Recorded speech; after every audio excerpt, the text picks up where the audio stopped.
ನಮಸ್ಕಾರ. 72ನೇಯ ಲೀಲಾಜಲನ್ಯಾಸಕ್ಕೆ ಎಲ್ಲರನ್ನೂ ಆತ್ಮೀಯವಾಗಿ ಸ್ವಾಗತಿಸ್ತಾ ಇದ್ದೇನೆ. ತಮಗೆ ತಿಳಿದಾಗೆ ಆದರ್ಶ ಕುರಿತಾದಂಥ ಉಪನ್ಯಾಸ ಸರಣಿಯನ್ನು ಸರ್ ಅವರು ಪ್ರಾರಂಭಿಸಿದರು.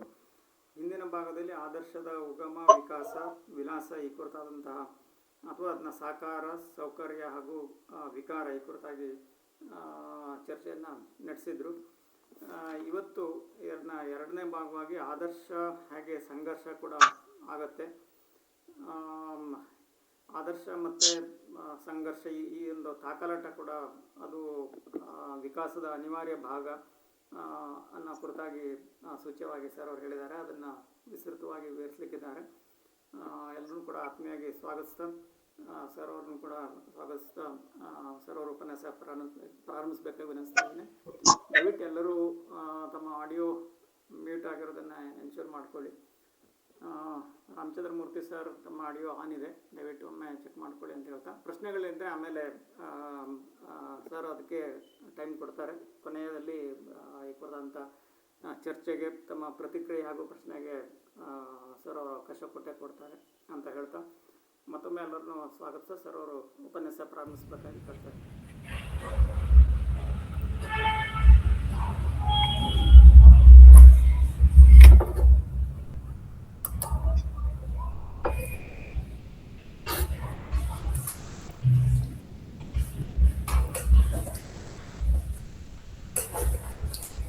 ಎಲ್ಲರಿಗೂ ಗೌರವಪೂರ್ವಕ ನಮಸ್ಕಾರ.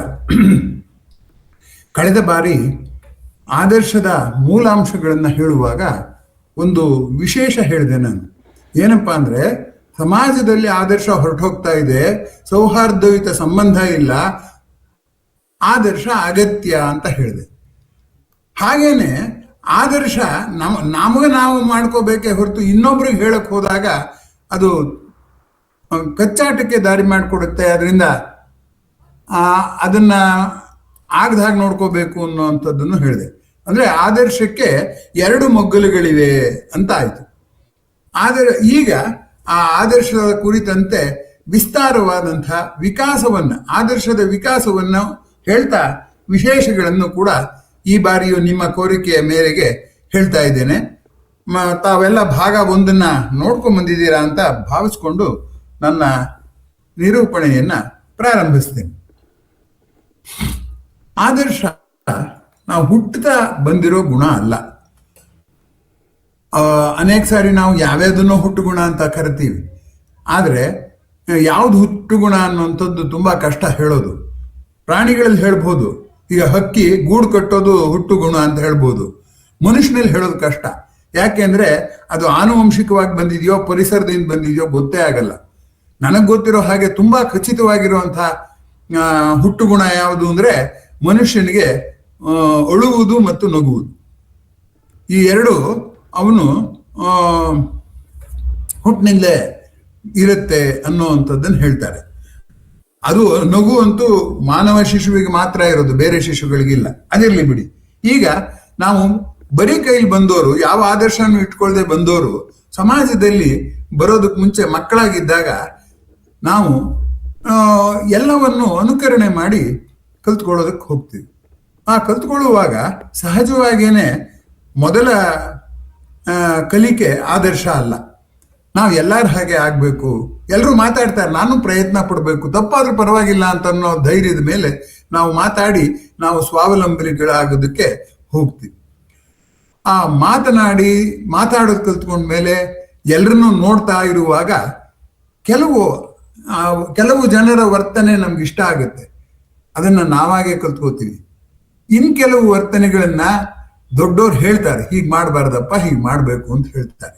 ಹೀಗಾಗಿ ಒಂದು ರೀತಿಯಲ್ಲಿ ನಾವು ಕಲಿತುಕೊಳ್ಳುವ ಎಲ್ಲ ಆದರ್ಶಗಳು ನಮ್ಮ ಹುಟ್ಟಿನಿಂದಲೇ ರೂಪುಗೊಂಡದ್ದಲ್ಲ, ಪರಿಸರದಿಂದಲೇ ರೂಪುಗೊಂಡದ್ದು.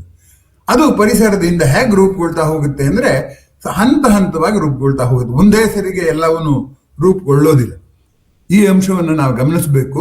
ಹಂತ ಹಂತವಾಗಿ ನಾವು ಅನೇಕ ಒಳ್ಳೆಯತನಗಳನ್ನ ಸಂಗ್ರಹ ಮಾಡ್ತಾ ಹೋಗ್ತೀವಿ. ಹಾಗಾದ್ರೆ ಆದರ್ಶ ಅನ್ನೋದು ಸಂಕಲನವೇ?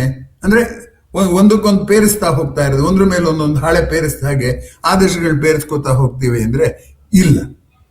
ಹಾಗೂ ಅಲ್ಲ. ಅದು ಏನಾಗತ್ತಪ್ಪ ಅಂತಂದ್ರೆ, ಮೊದಲು ಯಾವುದೋ ಒಂದು ಆದರ್ಶನ ನಾ ಕಲ್ತ್ಕೊಂಡಿರ್ತೀನಿ, ಇನ್ನೊಂದು ಯಾವುದೋ ಒಂದು ಆದರ್ಶ ಇನ್ಯಾರಲ್ಲೋ ಕಂಡಾಗ ಇದು ಅದಕ್ಕಿನ್ನ ಸಲೀಸಾಗಿ ನಾನು ಕೆಲಸ ಮಾಡಕ್ ಸಾಧ್ಯ ಆಗತ್ತೆ, ಇದರಿಂದ ಅನುಕೂಲ ಆಗತ್ತೆ ಅಂತ ನನ್ನ ಮನಸ್ಸಿಗೆ ಬಂದ್ರೆ ಆ ಇರುವ ಆದರ್ಶವನ್ನ ಕೈ ಬಿಟ್ಟು ಹೊಸ ಆದರ್ಶಕ್ಕೆ ನಾನು ಕೈ ಹಾಕ್ತೀನಿ.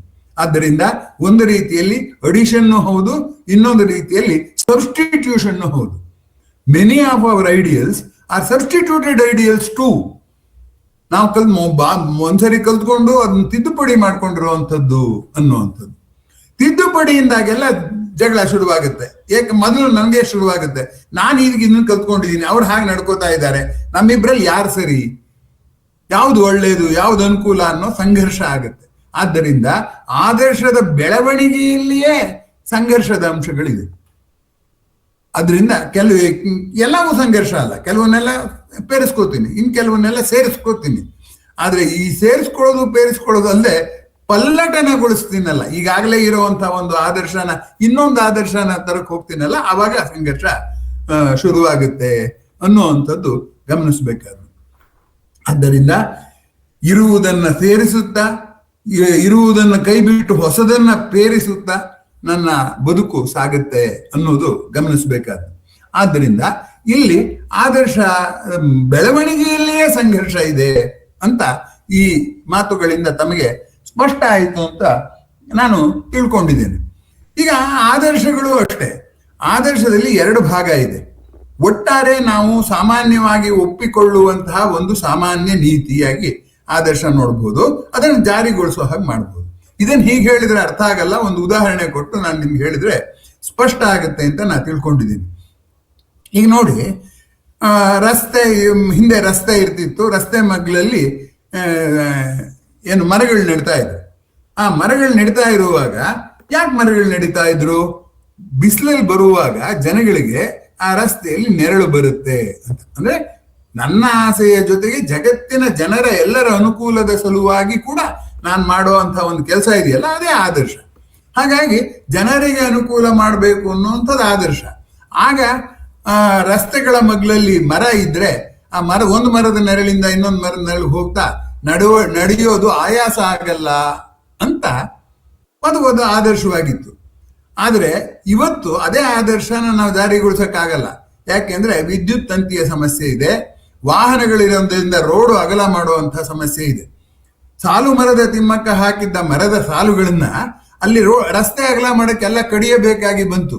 ಆಗ ಜನರೆಲ್ಲ ಪ್ರತಿಭಟಿಸಿ ಅದು ಹಾಗೆ ಇರ್ಲಿ, ಪಕ್ಕದಲ್ಲಿ ಇನ್ನೊಂದು ರೋಡ್ ಮಾಡಿ, ಆಕೆ ನೆಟ್ಟಿರೋ ಗಿಡಗಳು ಹಾಗೆ ಇರಲಿ ಅಂತ ಅನ್ನೋ ಮಾತು ಆಡಿದ್ರು ಅಂತ ನಾನು ಆ ಊರಿಗೆ ಹೋದಾಗ, ನನ್ನ ಬಾಲ್ಯ ಕಳೆದಿದ್ದ ಆ ಊರಲ್ಲೇ, ಹಾಗಾಗಿ ಅಲ್ಲಿಗೆ ಹೋದಾಗ ಗೊತ್ತಾಯ್ತು. ಹೀಗೆ ಅನೇಕ ವೇಳೆ ಈ ತಿಕ್ಕಾಟಗಳಾಗತ್ತೆ. ಅದರಿಂದ ಜಾರಿಗೆ ತಗೊಳಿಸುವಂಥದ್ದು ಇವತ್ತು ಮನುಷ್ಯರಿಗೆ ಅನುಕೂಲ ಆಗ್ಬೇಕು ಅಂದ್ರೆ ಮರನ ಹಾಕ್ಬಾರ್ದು ಅಂತಲ್ಲ, ತುಂಬಾ ದೂರಕ್ಕೆ ಹಾಕ್ಬೇಕು, ರಸ್ತೆ ಅಗಲ ಇರ್ಬೇಕು. ಆಮೇಲೆ ಆ ವಾಹನ ಇದ್ರೆ ಮರಗಳಿದ್ರೆ ತೊಂದರೆ, ಕೆಲವು ಸಾರಿ ಆ ಮರದ ಕೊಂಬೆ ಕೆಳಗೆ ಬೀಳುತ್ತೆ, ಅದೆಲ್ಲ ಆಗುತ್ತೆ. ಬಸ್ಸಲ್ಲಿ ವಾಹನದಲ್ಲಿ ಹೋಗೋರ್ಗೆ ಎರಡು ಅರ್ಥದಲ್ಲೂ ನೋಡ್ಬೇಕಾಗತ್ತೆ. ವಾಹನದಲ್ಲಿ ಹೋಗುವಾಗ ವಾಹನಕ್ಕೂ ನೆರಳು ಬೇಕು, ವಾಹನದಲ್ಲಿ ಕೂತಿದ್ರು ನೆರಳು ಬೇಕು, ಜೊತೆಗೆ ಆ ವಾಹನದ ಮೇಲೆ ಆ ಮರ ಬೀಳಬಾರ್ದು. ಇಂತಹ ಗೊಂದಲಗಳು ಕೂಡ ಸೃಷ್ಟಿಯಾಗುತ್ತೆ. ಅದೇನಾದ್ರು ಆಗ್ಲಿ, ಯಾವುದು ಆದರ್ಶವನ್ನು ಆಧರಿಸಿ ಮರವನ್ನು ನೆಡುವುದನ್ನೇ ಸಾಲು ಮರದ ತಿಮ್ಮಕ್ಕ ಮಾಡಿದ್ಲೋ, ಅವಳು ಗಂಡನು ಮಾಡಿದ್ನೋ, ಅದೇ ಇವತ್ತು ಅಡ್ಡಿ ಆಗ್ತಾ ಇದೆ ನಮ್ಮ ಇವತ್ತಿನ ಅನುಕೂಲಕ್ಕೆ. ಯಾಕೆಂದ್ರೆ ಜೀವನ ಶೈಲಿ ಬದಲಾಗಿದೆ. ಆದ್ದರಿಂದ ಆದರ್ಶ ಅನ್ನೋದು ಹುಟ್ಟಿದಾಗ ಕಲ್ತ್ಕೊಂಡಿದ್ದು ಜೀವಮಾನ ಪರ್ಯಂತ ಇರುವಂತದ್ದಲ್ಲ. ಯಾಕೆಂದ್ರೆ ಜೀವಮಾನ ಬದಲಾಗ್ತಾ ಇರ್ಬೇಕಾದ್ರೆ ನಾನು ಬದಲಾಗ್ತೀನಿ, ನನ್ನ ಸುತ್ತಣ ಜಗವೂ ಬದಲಾಗುತ್ತೆ, ಜಗತ್ತಿಗೆ ಉಪಕಾರ ಮಾಡೋ ರೀತಿ ನನ್ನ ತಾಕತ್ತು ಎಲ್ಲವೂ ಬದಲಾಗುತ್ತೆ. ಎಲ್ಲವೂ ಬದಲಾಗೋದ್ರಿಂದ ಆದರ್ಶ ಅನ್ನೋದು ನಿಂತ ನೀರಲ್ಲ. ಅನೇಕ ವೇಳೆ ಆದರ್ಶದ ಮೂಲ ಸತ್ಯವನ್ನು ಹಾಗೆ ಇಟ್ಕೊಂಡು ಅದನ್ನ ಜಾರಿಗೊಳಿಸುವ ರೀತಿಯನ್ನ ಬದಲಾಯಿಸಬೇಕಾಗುತ್ತೆ. ಇದನ್ನ ನಾವಿಲ್ಲಿ ಗಮನಿಸಬೇಕಾದ್ದು. ಬದಲಾಯಿಸುವಾಗೆಲ್ಲ ನಮಗೆ ಕಷ್ಟ. ನಾವೇನೋ ನಮ್ಮ ಆದಾಯದಲ್ಲಿ ಏನೋ ಜೀವನ ಮಾಡ್ಕೊಂಡು ಹೊಂದ್ಕೊಂಡಿರ್ತೀವಿ. ಸಂಬಳ ಕಟ್ಟಾಯ್ತು ಅಂದ್ರೋ, ಬೆಲೆ ಜಾಸ್ತಿ ಆಯ್ತು ಅಂದ್ರೆ ನಮಗೆ ಗಾಬರಿ. ಆ ಬೇರೆ ಬೆಲೆಗೆ ನಾನು ಹೊಂದ್ಕೋಬೇಕಲ್ಲ. ಹೀಗಾಗಿ ನಾವು ಬದಲಾವಣೆಯನ್ನ ಕುತೂಹಲದ ಕಣ್ಣಿಂದ ಸ್ವಾಗತದಿಂದ ಎದುರಿಸೋದಕ್ಕಿಂತ ನಮ್ಮ ಜೀವಮಾನ ಪರ್ಯಂತ ನಾವು ಬದಲಾವಣೆಗೆ ಹೆದರ್ಕೊಂಡೇ ಬದುಕೋದೇ ಜಾಸ್ತಿ. ಹೀಗಾಗಿ ಆದರ್ಶಗಳು ಅವೇ ಉಳಿದ್ರು ಕೂಡ ಆದರ್ಶದ ಜಾರಿಯ ಕ್ರಮ ಬದಲಾಗ್ತಾನೆ ಹೋಗುತ್ತೆ. ಹೀಗಾಗಿ ಆದರ್ಶ ಅನ್ನೋದು ಮೇಲ್ ನೋಡೋದಕ್ಕೆ ಇಷ್ಟು ಆದರ್ಶಗಳನ್ನ ಇಟ್ಕೊಂಡ್ಬಿಟ್ಟು ನಾನು ಜೀವನದಲ್ಲಿ ಬದುಕ್ಬಿಡ್ತೀನಿ ಅನ್ನೋ ಹಾಗಿಲ್ಲ.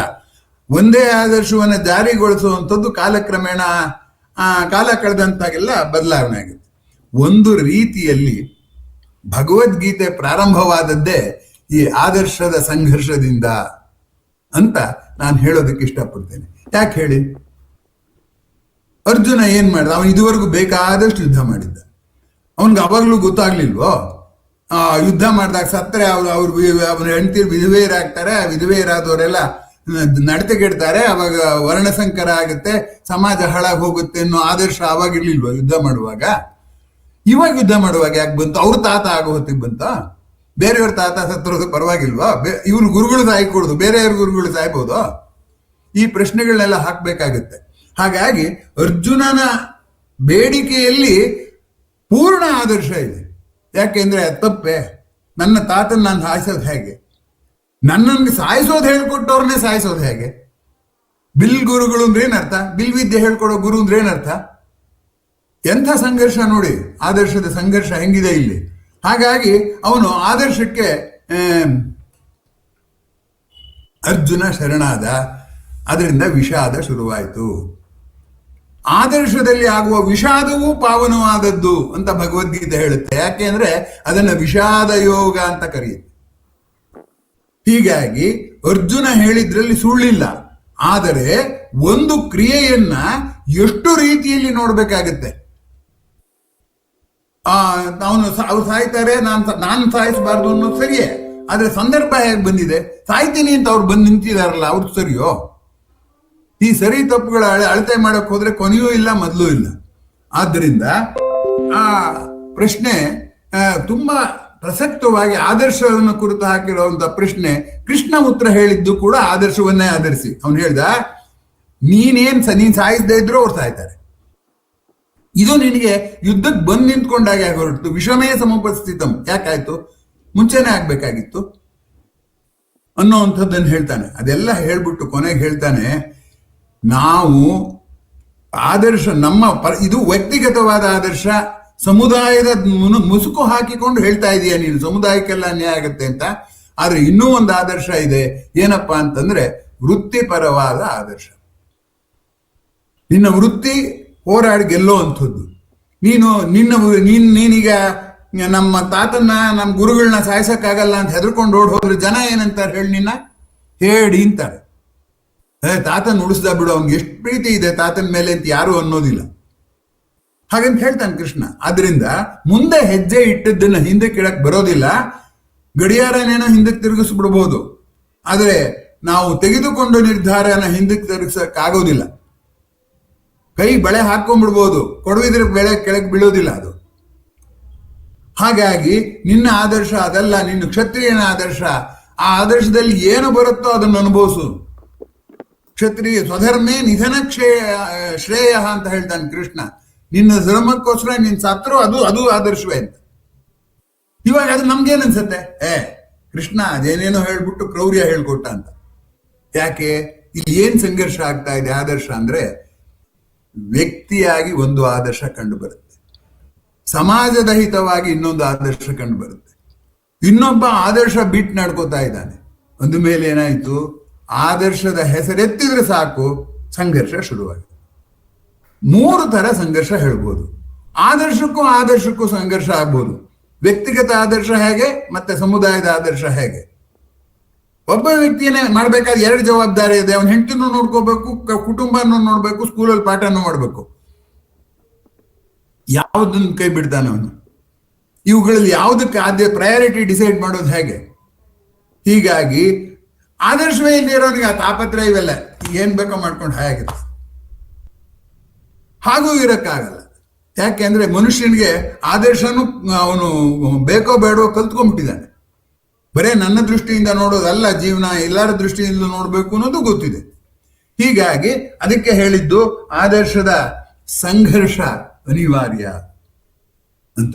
ಆದರ್ಶ ಎಷ್ಟೇ ಒಳ್ಳೆಯದು ಅಂತ ನಾವು ವಾದ ಮಾಡಿದ್ರು ಕೂಡ ಇನ್ನೊಂದು ಅಂಶ ಮರೆಯೋ ಹಾಗಿಲ್ಲ, ಆಸೆಗೂ ಆದರ್ಶಕ್ಕೂ ಏನು ವ್ಯತ್ಯಾಸವೇ ಇಲ್ಲ. ಹಾಗೆ ನೋಡಿದ್ರೆ ಆಸೆ ಅಂದ್ರೇನು? ಆಸೆಯ ದುಃಖಕ್ಕೆ ಕಾರಣ ಅಂದ್ರೆ ನಾನು ಅಲ್ಲಿ ಎದುರುಗಡೆ ಚಾಕ್ಲೇಟ್ ಅಂಗಡಿ ಚಾಕ್ಲೇಟ್ ಕಂಡ್ರೆ ನಂಗೆ ಆಸೆ ಇಲ್ಲ, ಅದರಿಂದ ನಾನು ಆಸೆ ಗೆದ್ಬಿಟ್ಟಿದ್ದೀನಿ ಅಂತಿರೋ ನೀವು? ಖಂಡಿತ ಅದಲ್ಲ. ಆಸೆ ಅಂದ್ರೆ ಏನು ಗೊತ್ತೇನು? ಬರೇ ಚಾಕ್ಲೇಟಿಗೆ ಸಂಬಂಧಪಟ್ಟಿದ್ದಲ್ಲ, ನಾನು ಮಾಡೋ ಪ್ರತಿಯೊಂದು ಕೆಲಸಕ್ಕೂ ಸಂಬಂಧಪಟ್ಟಿದ್ದು. ನನಗೆ ಆಸೆ ನೀವೆಲ್ಲ ಕೇಳಬೇಕು, ಹೆಚ್ಚು ಜನ ಬರಲಿ ಅಂತ. ಬರ್ದೇ ಇದ್ರು ನಂಗೆ ಭಾಷಣ ಮಾಡಕ್ ಆಗಲ್ಲ ಅಂತ ಅದೇನಾಯ್ತದು? ಅದು ಆಸೆನೆ. ಪ್ರತಿಯೊಂದು ಕೆಲಸದಲ್ಲ ಸಂಕಲ್ಪದ ಹಿಂದೆಯೇ ಆಸೆ ಇದೆ. ಸರ್ವಾರಂಭ ಹಿ ದೋಷೇಣ ಅಂತಾನೆ ಕೃಷ್ಣ. ಎಲ್ಲ ಕೆಲಸದಲ್ಲೂ ದೋಷ ಇದ್ದೇ ಇರ್ತ. ಹಾಗಂತ ಸುಮ್ಮನೆ ಕೂತ್ಕೊಂಡ್ರೆ ಅದು ದೋಷವೇ. ಇದು ಎಷ್ಟು ಓಜಲಿನ ಪರಿಸ್ಥಿತಿ ಅನ್ನುವಂಥದ್ದನ್ನು ಯೋಚನೆ ಮಾಡಿ. ಹಾಗಾಗಿ ಸಂಘರ್ಷಣೆ ಆಗುತ್ತೆ. ಸಂಘರ್ಷ ಯಾವ್ಯಾವುದಕ್ಕಾಗುತ್ತೆ? ಆದರ್ಶಕ್ಕೆ ಆಗುತ್ತೆ, ವ್ಯಕ್ತಿಗತ ಆದರ್ಶ ಇಲ್ಲೇ ಇರೋ ಒಂದು ವ್ಯಕ್ತಿಗೂ ಆಗುತ್ತೆ. ನಾನ್ ಮಾತ್ರ ಆದರ್ಶವಾಗಿರ್ಬೇಕು, ಹುಡುಗರು ಮಾತ್ರ ಗಲಾಟೆ ಮಾಡಿದ್ರೆ ನಾನು ಹೆಂಗ್ ಪಾಠ ಮಾಡ್ಲಿ ಅಂತ ಅನ್ಸತ್ ನನ್ಗೆ. ಆದ್ರೆ ಆದರ್ಶ ಇನ್ನೊಬ್ಬರ ಮೇಲೆ ಹೇರಕ್ಕಾಗದೇ ಇರೋ ಅಸಹಾಯಕತೆ ಇದೆ. ಇದನ್ನೆಲ್ಲ ಗಮನಿಸ್ಬಿಟ್ಟೇನೆ ಟಾಲ್ಸ್ಟಾಯ್ ಏನ್ ಹೇಳ್ದ ಅಂದ್ರೆ, ಆದರ್ಶ ಅನ್ನೋದು ಮುಳ್ಳು, ಚುಚ್ಚತ್ತೆ ಅಂತ ಹೇಳ್ದ. DVG ಅವರು ಅದನ್ನು ಹೇಳಿದ್ರು. ತುಂಬಾ ಆಶ್ಚರ್ಯ ಅನ್ಸುತ್ತದು.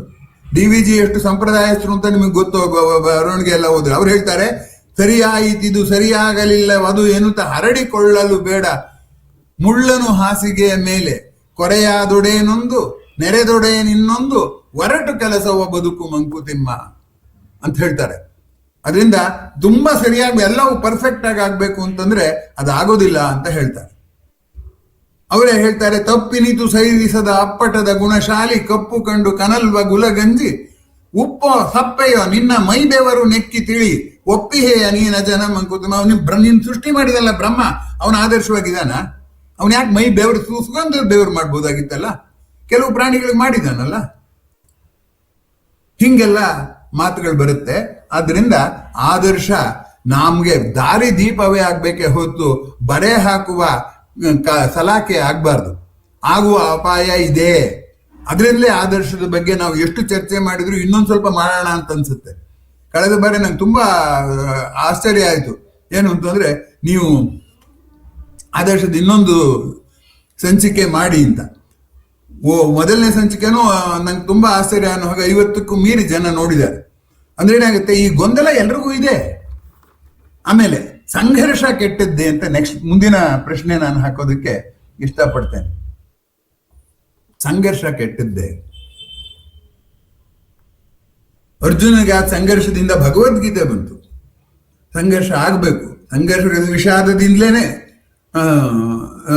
ಭಗವದ್ಗೀತೆಯ ಜ್ಞಾನ ಬರುದು. ಕತ್ಲೆ ಆದಾಗ್ಲೇ ನಾವು ದೀಪ ಹಚ್ಚೋದು. ಕತ್ತಲೆ ಏನ್ ಮಾಡ್ತಾ ಇದೆ? ಒತ್ತಾಯ ಮಾಡ್ತಾ ಇದೆ ನಮ್ಮನ್ನ ಬೆಳಕಿಗೆ ಹೋಗು ಅಂತ. ಆದ್ದರಿಂದ ಕತ್ತಲೆಯನ್ನು ದ್ವೇಷಿಸೋ ಹಾಗಿಲ್ಲ. GS ಶಿವರುದ್ರಪ್ಪನವ್ರು ಹೇಳ್ತಾರೆ, ಬೆಳಕಿನ ಮಹಿಮೆ ನೆತ್ತಿ ತೋರುವವಳು ಕವಿವ ಕತ್ತಲೆಗೆ ನಮೋ ನಮೋ ಅಂತ. ಹೆಂಗಿದೆ ನೋಡಿ, ಕತ್ತಲೆಗೂ ನಮಸ್ಕಾರ. ಯಾಕೆಂದ್ರೆ ಅದು ಬೆಳಕಿನ ಮಹಿಮೆಯನ್ನು ನೆತ್ತಿ ತೋರುತ್ತೆ ಅಂತ. ಆದರ್ಶವಲ್ಲದ್ದು ನಮ್ಗೆ ಆದರ್ಶದ ಕಡೆ ಹೋಗೋ ಹಾಗೆ ಪೀಡಿಸತ್ತೆ, ಕುಗ್ಗೆ ಹಿಡಿದು ತಳ್ಳುತ್ತೆ ಅಲ್ಲಿಗೆ. ಆದ್ರಿಂದ ಇದು ಕೂಡ ಗಮನಿಸಬೇಕಾದಂತ ಸಂಗತಿ ಅನ್ನುವಂಥದ್ದನ್ನ ನಾನು ನಿಮ್ಮ ಗಮನಕ್ಕೆ ತರ್ತೀನಿ. ಈ ಗ್ರೀಕ್ ಸಂಸ್ಕೃತಿ ಇದೆಯಲ್ಲ, ಗ್ರೀಸ್ನಲ್ಲಿ ಅದು ತುಂಬಾ ಉಚ್ಛ್ರಾಯ ಸ್ಥಿತಿಲಿ. ನಮ್ಮಲ್ಲಿ ಭಾರತದಲ್ಲಿ ಹೇಗೆ ಸಂಸ್ಕೃತಿ, ಆ ಭಾಷೆಯ ಸಂಸ್ಕೃತಿ ಇದ್ದಾಗ ಅಲ್ಲಿ ಲ್ಯಾಟಿನ್ ಅದೆಲ್ಲ ಇತ್ತಲ್ಲ, ಅಲ್ಲಿ ಗ್ರೀಸ್ನಲ್ಲಿ ಗ್ರೀಕ್ ಭಾಷೆನೇ ಇತ್ತಲ್ಲ. ಅಲ್ಲಿ ವಿಜ್ಞಾನ ಬೆಳೀತು, ಕಲೆ ಬೆಳೀತು, ಎಲ್ಲ ಬಗೆಯ ಸಾಂಸ್ಕೃತಿಕ ಬೆಳವಣಿಗೆಗಳು ಕೂಡ ಗ್ರೀಸ್ನಲ್ಲಿ ಆಯ್ತು. ಇತಿಹಾಸಕಾರರು ಆಮೇಲೆ ಅಧ್ಯಯನ ಮಾಡೋಕೆ ಶುರು ಮಾಡಿದ್ರು. ಅದ್ಯಾಕೆ? ಅಲ್ಲಿ ಸುತ್ತಮುತ್ತ ಬೇಕಾದಷ್ಟು ರಾಜ್ಯಗಳಿದ್ವು, ಅದ್ಯಾವುದ್ರಲ್ಲೂ ಆಗ್ದಲೇನೆ ಈ ಗ್ರೀಸ್ನಲ್ಲೇ ಆಯ್ತು, ಯಾಕೆ ಅಂತ ಹುಡುಕಿದಾಗ ಏನ ಆಶ್ಚರ್ಯ ಆಯ್ತು ಅಂದ್ರೆ, ಗ್ರೀಸ್ನಲ್ಲಿ ಬೇಸಾಯ ಮಾಡೋಕ್ಕೆ ಬೆಳೆ ಬೆಳೆಯೋಕೆ ಆಗ್ತಿರ್ಲಿಲ್ಲ. ಅಲ್ಲಿ ಮಳೆಯೇ ಸರಿಯಾಗಿ ಬೀಳ್ತಿರ್ಲಿಲ್ಲ, ಬರಡು ಭೂಮಿ, ವ್ಯವಸಾಯ ಮಾಡೋಕೆ ಆಗ್ತಿರ್ಲಿಲ್ಲ. ವ್ಯವಸಾಯ ಮಾಡೋಕೆ ಆಗದೆ ಇದ್ದ ಮೇಲೆ ಹಿಂದೆ ಇದು ಅಲೆಮಾರಿಯಾಗಿದ್ದ ಮನುಷ್ಯ ಒಂದ್ ಕಡೆ ನೆಲೆ ನಿಂತಾಗ ಅವನಿಗೆ ಗೊತ್ತಿದ್ದದ್ದೇ ಒಂದು ಕಸುಬು, ಯಾವುದು? ಬೇಸಾಯ ಮಾಡೋದು. ಆ ಬೇಸಾಯಕ್ಕೆ ಅವಕಾಶ ಇಲ್ಲ. ಅವ್ರು ಏನ್ ಮಾಡ್ಬೇಕು? ಯಾವಾಗ ಊರಲ್ಲಿ ಅವಕಾಶ ಇಲ್ಲ, ಹಳ್ಳಿಲಿ ಯಾವಾಗ ಆದಾಯ ಇಲ್ಲ, ನಗರಕ್ಕೆ ಹೇಗೆ ಬರ್ತಾರೋ ಹಾಗೆ ಅವರು ಅಕ್ಕಪಕ್ಕದ ರಾಜ್ಯಗಳಿಗೆ ಹೋಗೋಕ್ ಶುರು ಮಾಡಿದ್ರು. ಹೋದ್ರೆ ಜೀವನ ಆಗ್ಬೇಕಲ್ಲ, ಹೋಗಕ್ ದುಡ್ಡು ಬೇಕಲ್ಲ, ವ್ಯಾಪಾರ ಶುರು ಮಾಡಿದ್ರು. ಆದ್ದರಿಂದ ಅವರು ವ್ಯಾಪಾರಿಗಳಾಗಿ ಯಾವ ದೇಶದಲ್ಲಿ ಯಾವುದು ಕಡಿಮೆ ಬೆಲೆಗೆ ಸಿಗುತ್ತೋ ಅದನ್ನ ಇನ್ನೊಂದು ದೇಶಕ್ಕೆ ತಗೊಂಡು ಹೋಗಿ ಮಾರೋ ಕೆಲಸಕ್ಕೆ ಹೋದ್ರು. ಅವಾಗ ಏನಾಯ್ತು? ತಮ್ಮ ದೇಶದ ಆದರ್ಶಗಳು ಸಂಸ್ಕೃತಿಗಳು, ಆ ಕೊಳ್ಳುವ ದೇಶದ ಆದರ್ಶಗಳು ಸಂಸ್ಕೃತಿಗಳು, ಮಾರುವ ದೇಶದ ಆದರ್ಶಗಳು ಸಂಸ್ಕೃತಿಗಳು, ಮೂರ್ ನೋಡಿದಾಗ ನನಗೆ ಆದರ್ಶ ತುಂಬಾ ಚೆನ್ನಾಗಿ ಗೊತ್ತು, ಇದನ್ನ ನೀನ್ ಚರ್ಚೆ ಮಾಡೋಗೋದಿಲ್ಲ ಅನ್ನೋರು ಬೇರೆ ರೀತಿಯ ಆದರ್ಶ ನೋಡಿದಾಗ ನಾನ್ ಸರಿಯೋ ಅದ್ ಸರಿಯೋ ಅನ್ನೋ ತಿಕ್ಕಾಟಕ್ಕೆ ಸಿಕ್ಕಾಕೊಂಡ್ರು. ಹಾಗಾಗಿ ಅವರಿಗೆ ಆದರ್ಶಗಳು ತಿಕ್ಕಾಟ ಆದಾಗ ಹೊಸದೊಂದು ಆದರ್ಶವನ್ನ ಹುಟ್ಟಿಸಲೇಬೇಕಾದಂಥ ಒತ್ತಡಕ್ಕೆ ಅವರು ಸಿಕ್ಕಾಕೊಂಡ್ರು. ಹಾಗಾಗಿ ಅಲ್ಲಿ ಆದರ್ಶಗಳು ಅರಳಿದವು, ವಿಜ್ಞಾನ ಅರಳಿತು, ಸಂಸ್ಕೃತಿ ಅರಳಿತು, ಇತಿಹಾಸ ಅರಳಿತು, ತತ್ವಶಾಸ್ತ್ರ ಅರಳಿತು, ಪ್ರಕೃತಿ ಪ್ರೇಮ ಅರಳಿತು, ಎಲ್ಲವೂ ಅರಳಿತು. ಆದ್ರೆ ಒಂದು ಹಂತದಲ್ಲಿ ಈಗ ಅದು ಇತಿಹಾಸ ಆಗಿ ಕೂತ್ಕೊಂಡು. Latin is considered as dead language, Greek is considered as absolute language. ಹೀಗಾಗಿ ಆ ಸಂಘರ್ಷ ಆದ್ರಿಂದ ಒಳ್ಳೇದಾಯ್ತಲ್ವಾ? ಹಾಗಾಗಿರೋದ್ರಿಂದ ಸಂಘರ್ಷ ಕೆಟ್ಟದ್ದು ಅಂತನೂ ಹೇಳಕ್ ಬರೋದಿಲ್ಲ. ಆಮೇಲೆ ಈ ನಾವು ಬೆಳವಣಿಗೆ ಮಾಡ್ತಾ ಮಾಡ್ತಾ ಒಂದು ಸಮಾಜದ ಒಂದು ಪರಿಸರದಿಂದ ಇನ್ನೊಂದು ಪರಿಸರಕ್ಕೆ ಹೋದಾಗ ನಾವು ಎಷ್ಟೊಂದು ಬದಲಾಗ್ತೀವಿ ಗೊತ್ತಾ? ಈಗ ಬೇಸಾಯ ಮಾಡ್ಕೊಂಡು ಆ ಊರಲ್ಲೇ ಹುಟ್ಟಿ ಆ ಊರಲ್ಲೇ ಬೆಳೆದು ಆ ಊರಲ್ಲೇ ಸಾಯೋರ್ಗು ಉದ್ಯೋಗಾರ್ಥಿಯಾಗಿ ವರ್ಗ ಆಗಿ ಬೇರೆ ಬೇರೆ ಊರಿಗೆ ಹೋಗಿ ಬೆಳೆದವ್ರಿಗೂ ವ್ಯತ್ಯಾಸ ಎಷ್ಟಿದೆ? ಯಾಕಿದೆ? ಎಷ್ಟಿದೆ ಅನ್ನೋದು ಬೇರೆ ಯಾಕಿದೆ? ಅವರು ಆ ಸಂಘರ್ಷವನ್ನು ಎದುರಿಸಿರ್ತಾರೆ. ಯಾಕೆಂದ್ರೆ ನಮ್ಮ ಮನೆಯಲ್ಲಿ ಆಡೋ ರೀತಿ ಬೇರೆ, ಅಲ್ಲಿ ಆಡೋ ರೀತಿ ಬೇರೆ, ಅಲ್ಲಿ ನಡ್ಕೊಳ್ಳೋ ರೀತಿ ಬೇರೆ, ಆಚಾರ ಬೇರೆ, ವಿಚಾರ ಬೇರೆ, ಎಲ್ಲವೂ ಸಂಘರ್ಷಕ್ಕಾಗುತ್ತೆ. ಹಿಂಗಾಗಿ ನಾವು ಈ ಅಂಶವನ್ನ ಗಮನಿಸಬೇಕಾದದ್ದು, ಆದರ್ಶದ ಸಂಘರ್ಷಕ್ಕೆ ಹೆದರ್ಕೋಬಾರದು, ಸಂಘರ್ಷವನ್ನ ಎದುರಿಸಬೇಕು. ಇದನ್ನೇ ಕೃಷ್ಣ ಹೇಳಿದ್ದು. ಹತೋವಾ ಪ್ರಾಪ್ತಿಸಿ ಸ್ವರ್ಗಂ ಜಿತ್ವಾವಾ ಭೋಕ್ಷಸೆ ಮುಹೀಂ. ಸತ್ತೋಗ್ತೀಯಾ ಸ್ವರ್ಗ ಸಿಗುತ್ತೆ, ಗೆಳ್ತೀಯಾ ಭೂಮಿ ನಾಡು, ತಸ್ಮಾದ್ ಉತ್ತಿಷ್ಟ ಕೌಂತೆಯ ಯುದ್ಧಾಯ ಕೃತ ನಿಶ್ಚಯ ಅಂತ. ಯುದ್ಧ ಅಂದ್ರೆ ನಾವ್ ಏನ್ ಅನ್ಕೊಂಡಿದೀವಿ? ಒಬ್ರು ಇನ್ನೊಬ್ರನ್ನ ಸಾಯಿಸೋದು ಯುದ್ಧ, ಕ್ರೌರ್ಯ ಅನ್ಕೊಂಡಿದೀವಿ. ಸಾಂಸ್ಕೃತಿಕ ಸಂಘರ್ಷ ಅಂತನೂ ಕೂಡ ಒಂದು ಅರ್ಥ ಮಾಡ್ಕೋಬೇಕಾಗತ್ತೆ. ತೀರ್ಮಾನದ ಸಂಘರ್ಷವನ್ನ ತಪ್ಪಿಸ್ಕೊಳ್ಳೋದಲ್ಲ. ಸೋದ್ರು ಹೀಗಿರ್ತೀನಿ, ಬದುಕಿದ್ರು ಹೀಗಿರ್ತೀನಿ, ಇದು ಎರಡಕ್ಕೂ ಸಿದ್ಧವಾಗಿರುವಂಥದ್ದೇ ಅತಿ ದೊಡ್ಡ ಆದರ್ಶ. ಅಂತಂದ್ರೆ ಏನಾಗುತ್ತೆ? ಆದರ್ಶದ ಸಂಘರ್ಷ, ನಮ್ಮ ಆಶೆಗಳ ಸಂಘರ್ಷ ನಮ್ಮ ವ್ಯಕ್ತಿತ್ವವನ್ನ ನಮ್ಯಗೊಳಿಸ್ಬೇಕಾಗತ್ತೆ, ಫ್ಲೆಕ್ಸಿಬಲ್ ಮಾಡ್ಬೇಕಾಗತ್ತೆ. ಫ್ಲೆಕ್ಸಿಬಿಲಿಟಿ ಆಫ್ ಪರ್ಸನಾಲಿಟಿ ಇದೆಯಲ್ಲ, ವ್ಯಕ್ತಿತ್ವದ ನಮ್ಯತೆಯನ್ನು ತಂದ್ಕೊಡೋಕೆ ಈ ಆದರ್ಶಗಳು ಅತ್ಯಂತ ಸಹಾಯಕ. ಯಾರ ವ್ಯಕ್ತಿತ್ವ ನಮ್ಯವಾಗಿರುತ್ತೋ ಅವರೇ ನೆಮ್ಮದಿಯಾಗಿರಕ್ಕೆ ಸಾಧ್ಯವಾದ್ದು. ಯಾರು ಹಠ ಮಾಡ್ತಾರೋ ಅವ್ರಿಗೆ ಬದುಕಕ್ಕೆ ಸಾಧ್ಯ ಇಲ್ಲ. ಅದನ್ನೇ ಕನ್ಫ್ಯೂಷಿಯಸ್ ಅಥವಾ ಲಾವೋಟ್ಸೆ ಅಂತ ಹೇಳ್ತಾರಲ್ಲ, ಗ್ರೀಕ್ ತತ್ವಶಾಸ್ತ್ರ ನಾವು ಹೇಳ್ತಾನೆ, ಮಗು ಎಷ್ಟು ಮೃದುವಾಗಿದೆ, ಆದ್ರೆ ಬೆಳೀತಾ ಬೆಳೀತಾ ಬೆಳೀತಾ ಗಡಸಾಗಿ, ಮೂಳೆಗಳೆಲ್ಲ ಗಡಸಾಗಿ ರಿಜಿಡ್ ಆಗುತ್ತೆ. ಆ ರಿಜಿಡಿಟಿ ಆಗ್ತಾ ಆಗ್ತಾ ಆಗ್ತಾ ನಾವು ಬದಲಾಗುವ ಪ್ರವೃತ್ತಿನ ಕಳ್ಕೊತೀವಿ. ನಾವು ಮಕ್ಕಳಾಗಿದ್ದಾಗ ಹೇಗಿದ್ವು ಈಗ ಹಾಗಿಲ್ಲ. ಮಕ್ಕಳನ್ನ ಬೇಗ ಒಪ್ಪಿಸ್ಬಿಡ್ಬೋದು. ಇವತ್ತು ಚಾಕ್ಲೇಟ್ ಕೊಡ್ಸಲ್ಲ, ನಾಳೆ 2 ಕೊಡಿಸ್ತೀನಿ, ಇದು ಸುಮ್ಮನಾಗ್ಬಿಡುತ್ತೋ ನಂಬ್ಕೊಂಡು. ನಾವು ಆಗಲ್ಲ, ನಾಳೆ ಕೈ ಕೊಟ್ಟೋದ್ರೆ ಇವನು ಅಂತ ನಮ್ಗಾಗ್ಲೇ ಅನುಮಾನ ಬರುತ್ತೆ. ಹಾಗಾಗಿ rigidity is death, flexibility is life ಅಂತ ಹೇಳ್ತಾನ ಅವನು, ಯಾರು? ಕನ್ಫ್ಯೂಷಿಯಸ್. ಅದರಿಂದ ಫ್ಲೆಕ್ಸಿಬಿಲಿಟಿ ಏನ್ ತಂತಾನೆ ಬರುತ್ತಾ? ಯೋಗಾಭ್ಯಾಸ ನಾವು ಯಾಕೆ ಮಾಡ್ತೀವಿ? ಎಕ್ಸರ್ಸೈಸ್ ಯಾಕೆ ಮಾಡ್ತೀವಿ? ವ್ಯಾಯಾಮ ಯಾಕೆ ಮಾಡ್ತೀವಿ? ತಿಂದಿರೋದು ಅರಗಕ್ಕಷ್ಟೇ ಅಲ್ಲ, ಶಕ್ತಿ ಬರೋಕ್ಕಷ್ಟೇ ಅಲ್ಲ, ನಮ್ಮ ದೇಹಕ್ಕೆ ನಮ್ಯತೆ ಬರೋದಕ್ಕೆ. ಹಾಗೆ ದೇಹಕ್ಕೇನೋ ನಮ್ಯತೆ ಎಕ್ಸರ್ಸೈಸ್ ಮಾಡಿ, ಮನಸ್ಸಿಗೆ ನಮ್ಯತೆ ಅದನ್ನು ಬರ್ಬೇಕಲ್ಲ. ಅದು ಹೆಂಗ್ ಮಾಡೋದು? ಅದಕ್ಕೆ ದಾರಿ ಮಾಡಿಕೊಡುವಂಥದ್ದು ಆದರ್ಶದ ಸಂಘರ್ಷ ಅನ್ನೋವಂಥದ್ದನ್ನ ನಾವು ಮರೆಯೋ ಹಾಗಿಲ್ಲ. ಈಗ ನೋಡಿ, ಹೆಣ್ಮಕ್ಳಿಗೆ ನಿಜವಾಗಿ ಕಷ್ಟ. ನನ್ಗೆ ಎಲ್ಲ ತಾಯಂದಿರ ಬಗ್ಗೆ ಗೌರವ ಇರೋದೇ ಅದಕ್ಕೋಸ್ಕರ. ತಾನು ಹೆತ್ತ ಮನೆಯಲ್ಲಿ ಒಂದು ಜೀವನದ ಪರಿಸರದಲ್ಲಿ ಏನೇನೋ ಆದರ್ಶಗಳು ಕಂಡ್ಕೊಂಡಿರ್ತಾರೆ. ಆದ್ರೆ ಗಂಡನ ಮನೆಗೆ ಬಂದ್ರೆ ಅಲ್ಲಿ ಜೀವನ ಕ್ರಮಕ್ಕೆ ಅವರು ಅದನ್ನ ಬಿಟ್ಬಿಟ್ಟು ಇದಕ್ಕೆ ಹೊಂದ್ಕೋಬೇಕಲ್ಲ ಅವರು. ಹಾಗಾಗಿ ಅಲ್ಲಿ ಅವರು ಸಂಘರ್ಷವನ್ನ ಎದುರಿಸಲೇಬೇಕು. ಅದನ್ನ ಎಷ್ಟು ಚೆನ್ನಾಗಿ ವಿ ಸೀತಾರಾಮಯ್ಯನವರು ಎಷ್ಟು ಚೆನ್ನಾಗಿ ಮೃದುವಾಗಿ ಹೇಳ್ತಾರೆ ಅಂತಂದ್ರೆ, ಈ ಮನೆಯೇ ಇವರೇ ನಿನ್ನವರು ಮುಂದೆ, ಇವರೇ ತಾಯಿಗಳು ಸಖರು ಜ್ಞಾತಿಗಳು ಬಂಧುಗಳು, ಇವರ ದೇವರೇ ನಿನ್ನ ದೇವರುಗಳು ಅಂತ ಹೇಳ್ತಾರೆ. ನಿನ್ ದೇವರುಗಳು ಯಾರು? ಇವ್ರ ದೇವರುಗಳೇನೆ ಅಂತ. ದೇವರು ಅಂದ್ರೆ ಏನು ಅಂದ್ರೆ, ನಮ್ಮ ಮನೆಯಲ್ಲಿ ಈಶ್ವರನ್ ಪೂಜೆ ಮಾಡ್ತಿದ್ವಿ, ಇಲ್ಲಿ ವೆಂಕಟೇಶ್ವರನ್ ಪೂಜೆ ಮಾಡ್ತೀವಿ ಅಂತಲ್ಲ. ದೇವರು ಅಂದ್ರೆ ಬದುಕಿನ ಆದರ್ಶ ಅಂತ. ದೇವರ ಹೆಸರಿನಿಂದ ಹಿಡಿದು ದೇವರ ವರ್ತನೆ ಎಲ್ಲ ನಮ್ಮ ಬದುಕಿಗೆ ಆದರ್ಶ. ಅದ್ರ ಆದರ್ಶದ್ದೇ ಶಿಫ್ಟ್ ಆಗ್ತಾ ಇದೆ ಅಂತ ಅರ್ಥ. ಇವರ ದೇವರೇ ನಿನ್ನ ದೇವರುಗಳು ಅಂತ ನಾನು ಮೊದಲ ಬಾರಿಗೆ ಬಹುಶಃ 8ನೇ ಕ್ಲಾಸ್ ಓದುವಾಗ್ಲೋ ಏನೋ ವಿ ಸೀತಾರಾಮಯ್ಯವ್ರ ಕವನ ಓದಿದಾಗ ನನ್ಗೆ ಎಂಥ ಥ್ರಿಲ್ ಆಯ್ತು ಅಂದ್ರೆ, ನಿಜ ಪಾಪ ಹೆಣ್ಮಕ್ಳಿಗೆ ಎಷ್ಟು ಕಷ್ಟ. ಯಾವ್ಯಾವ್ದು ನಂಬ್ಕೊಂಡಿದ್ರು ಅದು ಕಿತ್ತಾಕ್ಬೇಕು, ಹೊಸದನ್ನು ಸೇರಿಸ್ಬೇಕು. ಕೀಳೋದು ಕಷ್ಟ, ಸೇರಿಸೋದು ಕಷ್ಟ, ಎರಡೂ ಕಷ್ಟ. ಈಗ ಕಳೆ ಕೀಳೋದು ಕಷ್ಟ, ಅಲ್ಲಿ ಬೆಳೆ ಬಿತ್ತಿ ಬೆಳೆಸೋದು ಕಷ್ಟ. ಹೀಗಾಗಿ ಸಂಘರ್ಷ ಅನ್ನೋ ಸುಮ್ಮನೆ ಒಂದಕ್ಕೊಂದು ತಾಕ್ಲಾಟ ಅಲ್ಲ. ಕಾಳ್ಗಿಚ್ಚಿನಾಗ ಒಂದ್ ಮರ ಒಂದ್ ಮೂಲೆ ಉಜ್ಬಿಟ್ಟು ಹೊಟ್ಟೋಯ್ತು ಅಂತಲ್ಲ. ಅದರಲ್ಲಿ ಕೀಳುವ ಕೆಲಸವೂ ಇದೆ, ಹೂಳುವ ಕೆಲಸವೂ ಇದೆ. ಕೀಳುವ ಹೂಳುವ ಎರಡನ್ನು ಮಾಡಿ ನಾವು ಆದರ್ಶಗಳನ್ನ ಬದಲಾವಣೆ ಮಾಡ್ಕೊಂಡು ಬಂದಿದ್ದೀವಿ ಇಷ್ಟು ದಿವಸ. You should feel proud about ourselves. ಯಾಕೆಂದ್ರೆ ನಮ್ಗೆ ಅದು ಗೊತ್ತೇ ಇಲ್ಲ, ನಾವೇನ್ ಮಾಡಿದೀವಿ ಅನ್ನೋದು ಗೊತ್ತಿಲ್ಲ, ಸದ್ದಿಲ್ಲದೆ ಆಗ್ತಾ ಇದೆ ಅದ್ರ ಪಡ್ಗದು. ಈ ಅಂಶ ನಾವು ಗಮನಿಸಬೇಕು. ಆಮೇಲೆ ಇನ್ನೊಂದಿದೆ, ಭಾರತೀಯರು ತುಂಬಾ ದೇವರುಗಳನ್ನ ಪೂಜೆ ಮಾಡ್ತಾರೆ ಅಂತ. ತುಂಬಾ ದೇವರುಗಳು ಯಾಕಿದ್ದಾರೆ ಹಾಗಂತ ಏನು ಎಲ್ಲ ದೇವರುಗಳು ಬೇರೆ ಅಲ್ಲ. ಶಿವ ತನ್ನ ಭಕ್ತರಿಗೆ ಹೇಳೋ ಜೀವನ ಆದರ್ಶ, ಕಳ್ತನ ಮಾಡಬೇಡಿ, ಸುಳ್ಳು ಹೇಳ್ಬೇಡಿ ಅನ್ನೋದನ್ನೇ ವಿಷ್ಣುನು ಹೇಳಬೇಕು. ಆದರ್ಶ ಅದಲ್ಲ ಪ್ರಶ್ನೆ. ಆದರ್ಶದಲ್ಲಿ ಭೇದ ಇಲ್ವೇ ಇಲ್ಲ.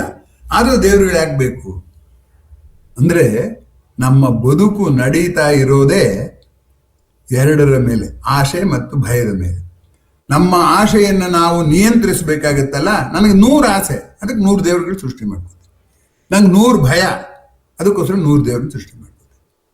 ಭಯ ಹತ್ಕೊಂಡ್ಬಿಡುತ್ತೆ, ಇಷ್ಟೊಂದು ದೇವ್ರು ಯಾಕೆ ಹಾಗೆ ಅಂತ. ಅದಕ್ಕೇನ್ ಮಾಡ್ತೀನಿ, ಅದಕ್ಕೊಂದು ಕರಾಲೇರಿ ಹಾಕ್ತೀನಿ. ಅಂದ್ರೆ ಒಂದು ಉಪನಿಯಮ ಏನು, ಏಕಂ ಸತ್ವಿಪ್ರ ಬಹುಧಾ ವದಂತಿ.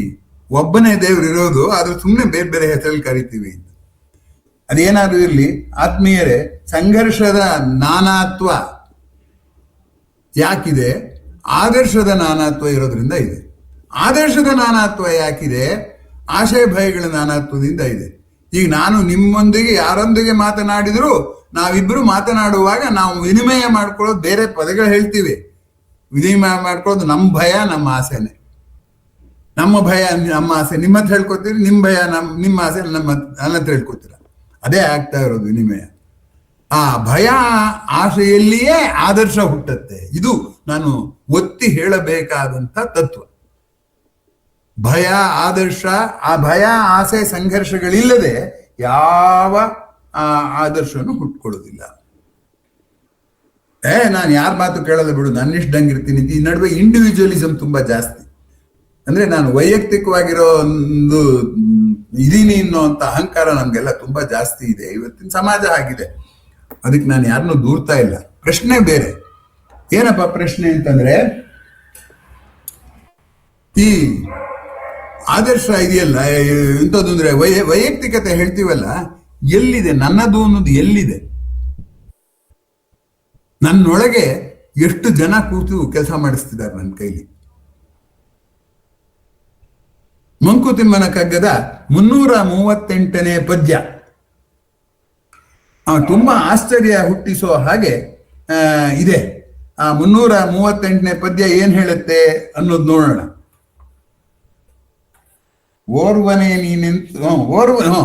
ಓರ್ವನೇ ನಾನೆಂದು ನೀನೆಂತು ತಿಳಿಯುವೆ ಜಗದಿ. ನಾನೊಬ್ಬ ಅಂತ ನೀನ್ ಹೇಗೆ ಭಾವಿಸ್ಕೋತೀಯ? 100 ರಣಗಿಹರು ನಿನ್ನ ಆತ್ಮಕೋಶದಲ್ಲಿ. ನಿನ್ನ ಆತ್ಮಕೋಶದಲ್ಲಿ 100 ಜನ ಅಡಗಿದ್ದಾರೆ ಅಂತ. ಅಂದ್ರೆ ಏನರ್ಥ? ಎಲ್ಲ ಬಂದು ನನ್ನೊಳಗೆ ಕೂತಿದಾರಿಯೇ? ಇಲ್ಲ. 100 ಜನದ ಆದರ್ಶ ನನ್ನೊಳಗೆ ತುಂಬ್ಕೊಂಡ್ಬಿಟ್ಟಿದೆ. ಅದ್ ಬೇಡ ಅಂದ್ರೂ ಇದೆ. ಹಾಗಾದ್ರೆ ನಮ್ಮ ಆದರ್ಶವನ್ನ ರೂಪಿಸಿದವರು ಯಾರು?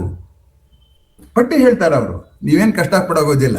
ಪೂರ್ವಿಕರು, ಜೊತೆಯವರು, ಬಂಧು ಸಖ, ಶತ್ರುಗಳು, ಸರ್ವರಿಂ ನಿನ್ನ ಗುಣ ಮಂಕುತಿಮ್ಮ ಅಂತ ಹೇಳ್ತಾರೆ. ಈ ಪಟ್ಟಿ ಹೇಳ್ಬಿಟ್ಟು ಕೊನೆಗೆ ಸರ್ವರಿಂ ನಿನ್ನ ಗುಣ ಮಂಕುತಿಮ್ಮ, ಎಲ್ಲರಿಂದಲೂ ನಿನ್ನ ಗುಣ ಆಗುತ್ತೆ ಅಂತ ಡಿ ವಿ ಜಿ ಅವರು ಹೇಳ್ತಾರೆ.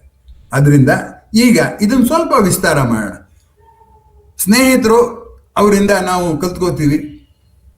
ಯಾಕೆಂದ್ರೆ ನಮ್ಗಿನ್ನ ಚೆನ್ನಾಗಿ ಕೆಲಸ ಮಾಡ್ತಾರೆ, ನಮ್ಗಿನ್ನ ಜನಪ್ರಿಯವಾಗಿದ್ದಾರೆ, ನಮ್ಮನ್ಗಿನ್ನ ಜನ ಅವ್ರನ್ನ ಅತಿಯಾಗಿ ಮೆಚ್ಕೋತಾರೆ, ಅವ್ರು ಹೆಚ್ಚು ಅಧ್ಯಯನ ಮಾಡಿದ್ದಾರೆ, ಎಲ್ಲ ಮಾಡಿದ್ದಾರೆ. ಅದರಿಂದ ಅವರಿಂದ ಕಲ್ತ್ಕೊಳ್ಳೋಣ ಅಂತ ಹೋಗ್ತೀವಿ. ಸರಿ, ನಮ್ಮ ಪೂರ್ವಿಕರು, ನಮ್ಮ ಹಿರಿಯರು ನಾವು ಹೇಗೆ ಬದುಕಬೇಕು ಅಂತ ಕನಸು ಕಂಡವರು, ಅವ್ರು ಹೇಗಿದ್ರೋ ಆ ಆದರ್ಶವನ್ನು ನಾವು ಪಾಲಿಸಬೇಕು ಅಂತ ಹೇಳ್ತೀವಿ. ಪಾಲಿಸ್ತೀವೋ ಬಿಡ್ತೀವೋ ಅದು ಬೇರೆ ಮಾತು.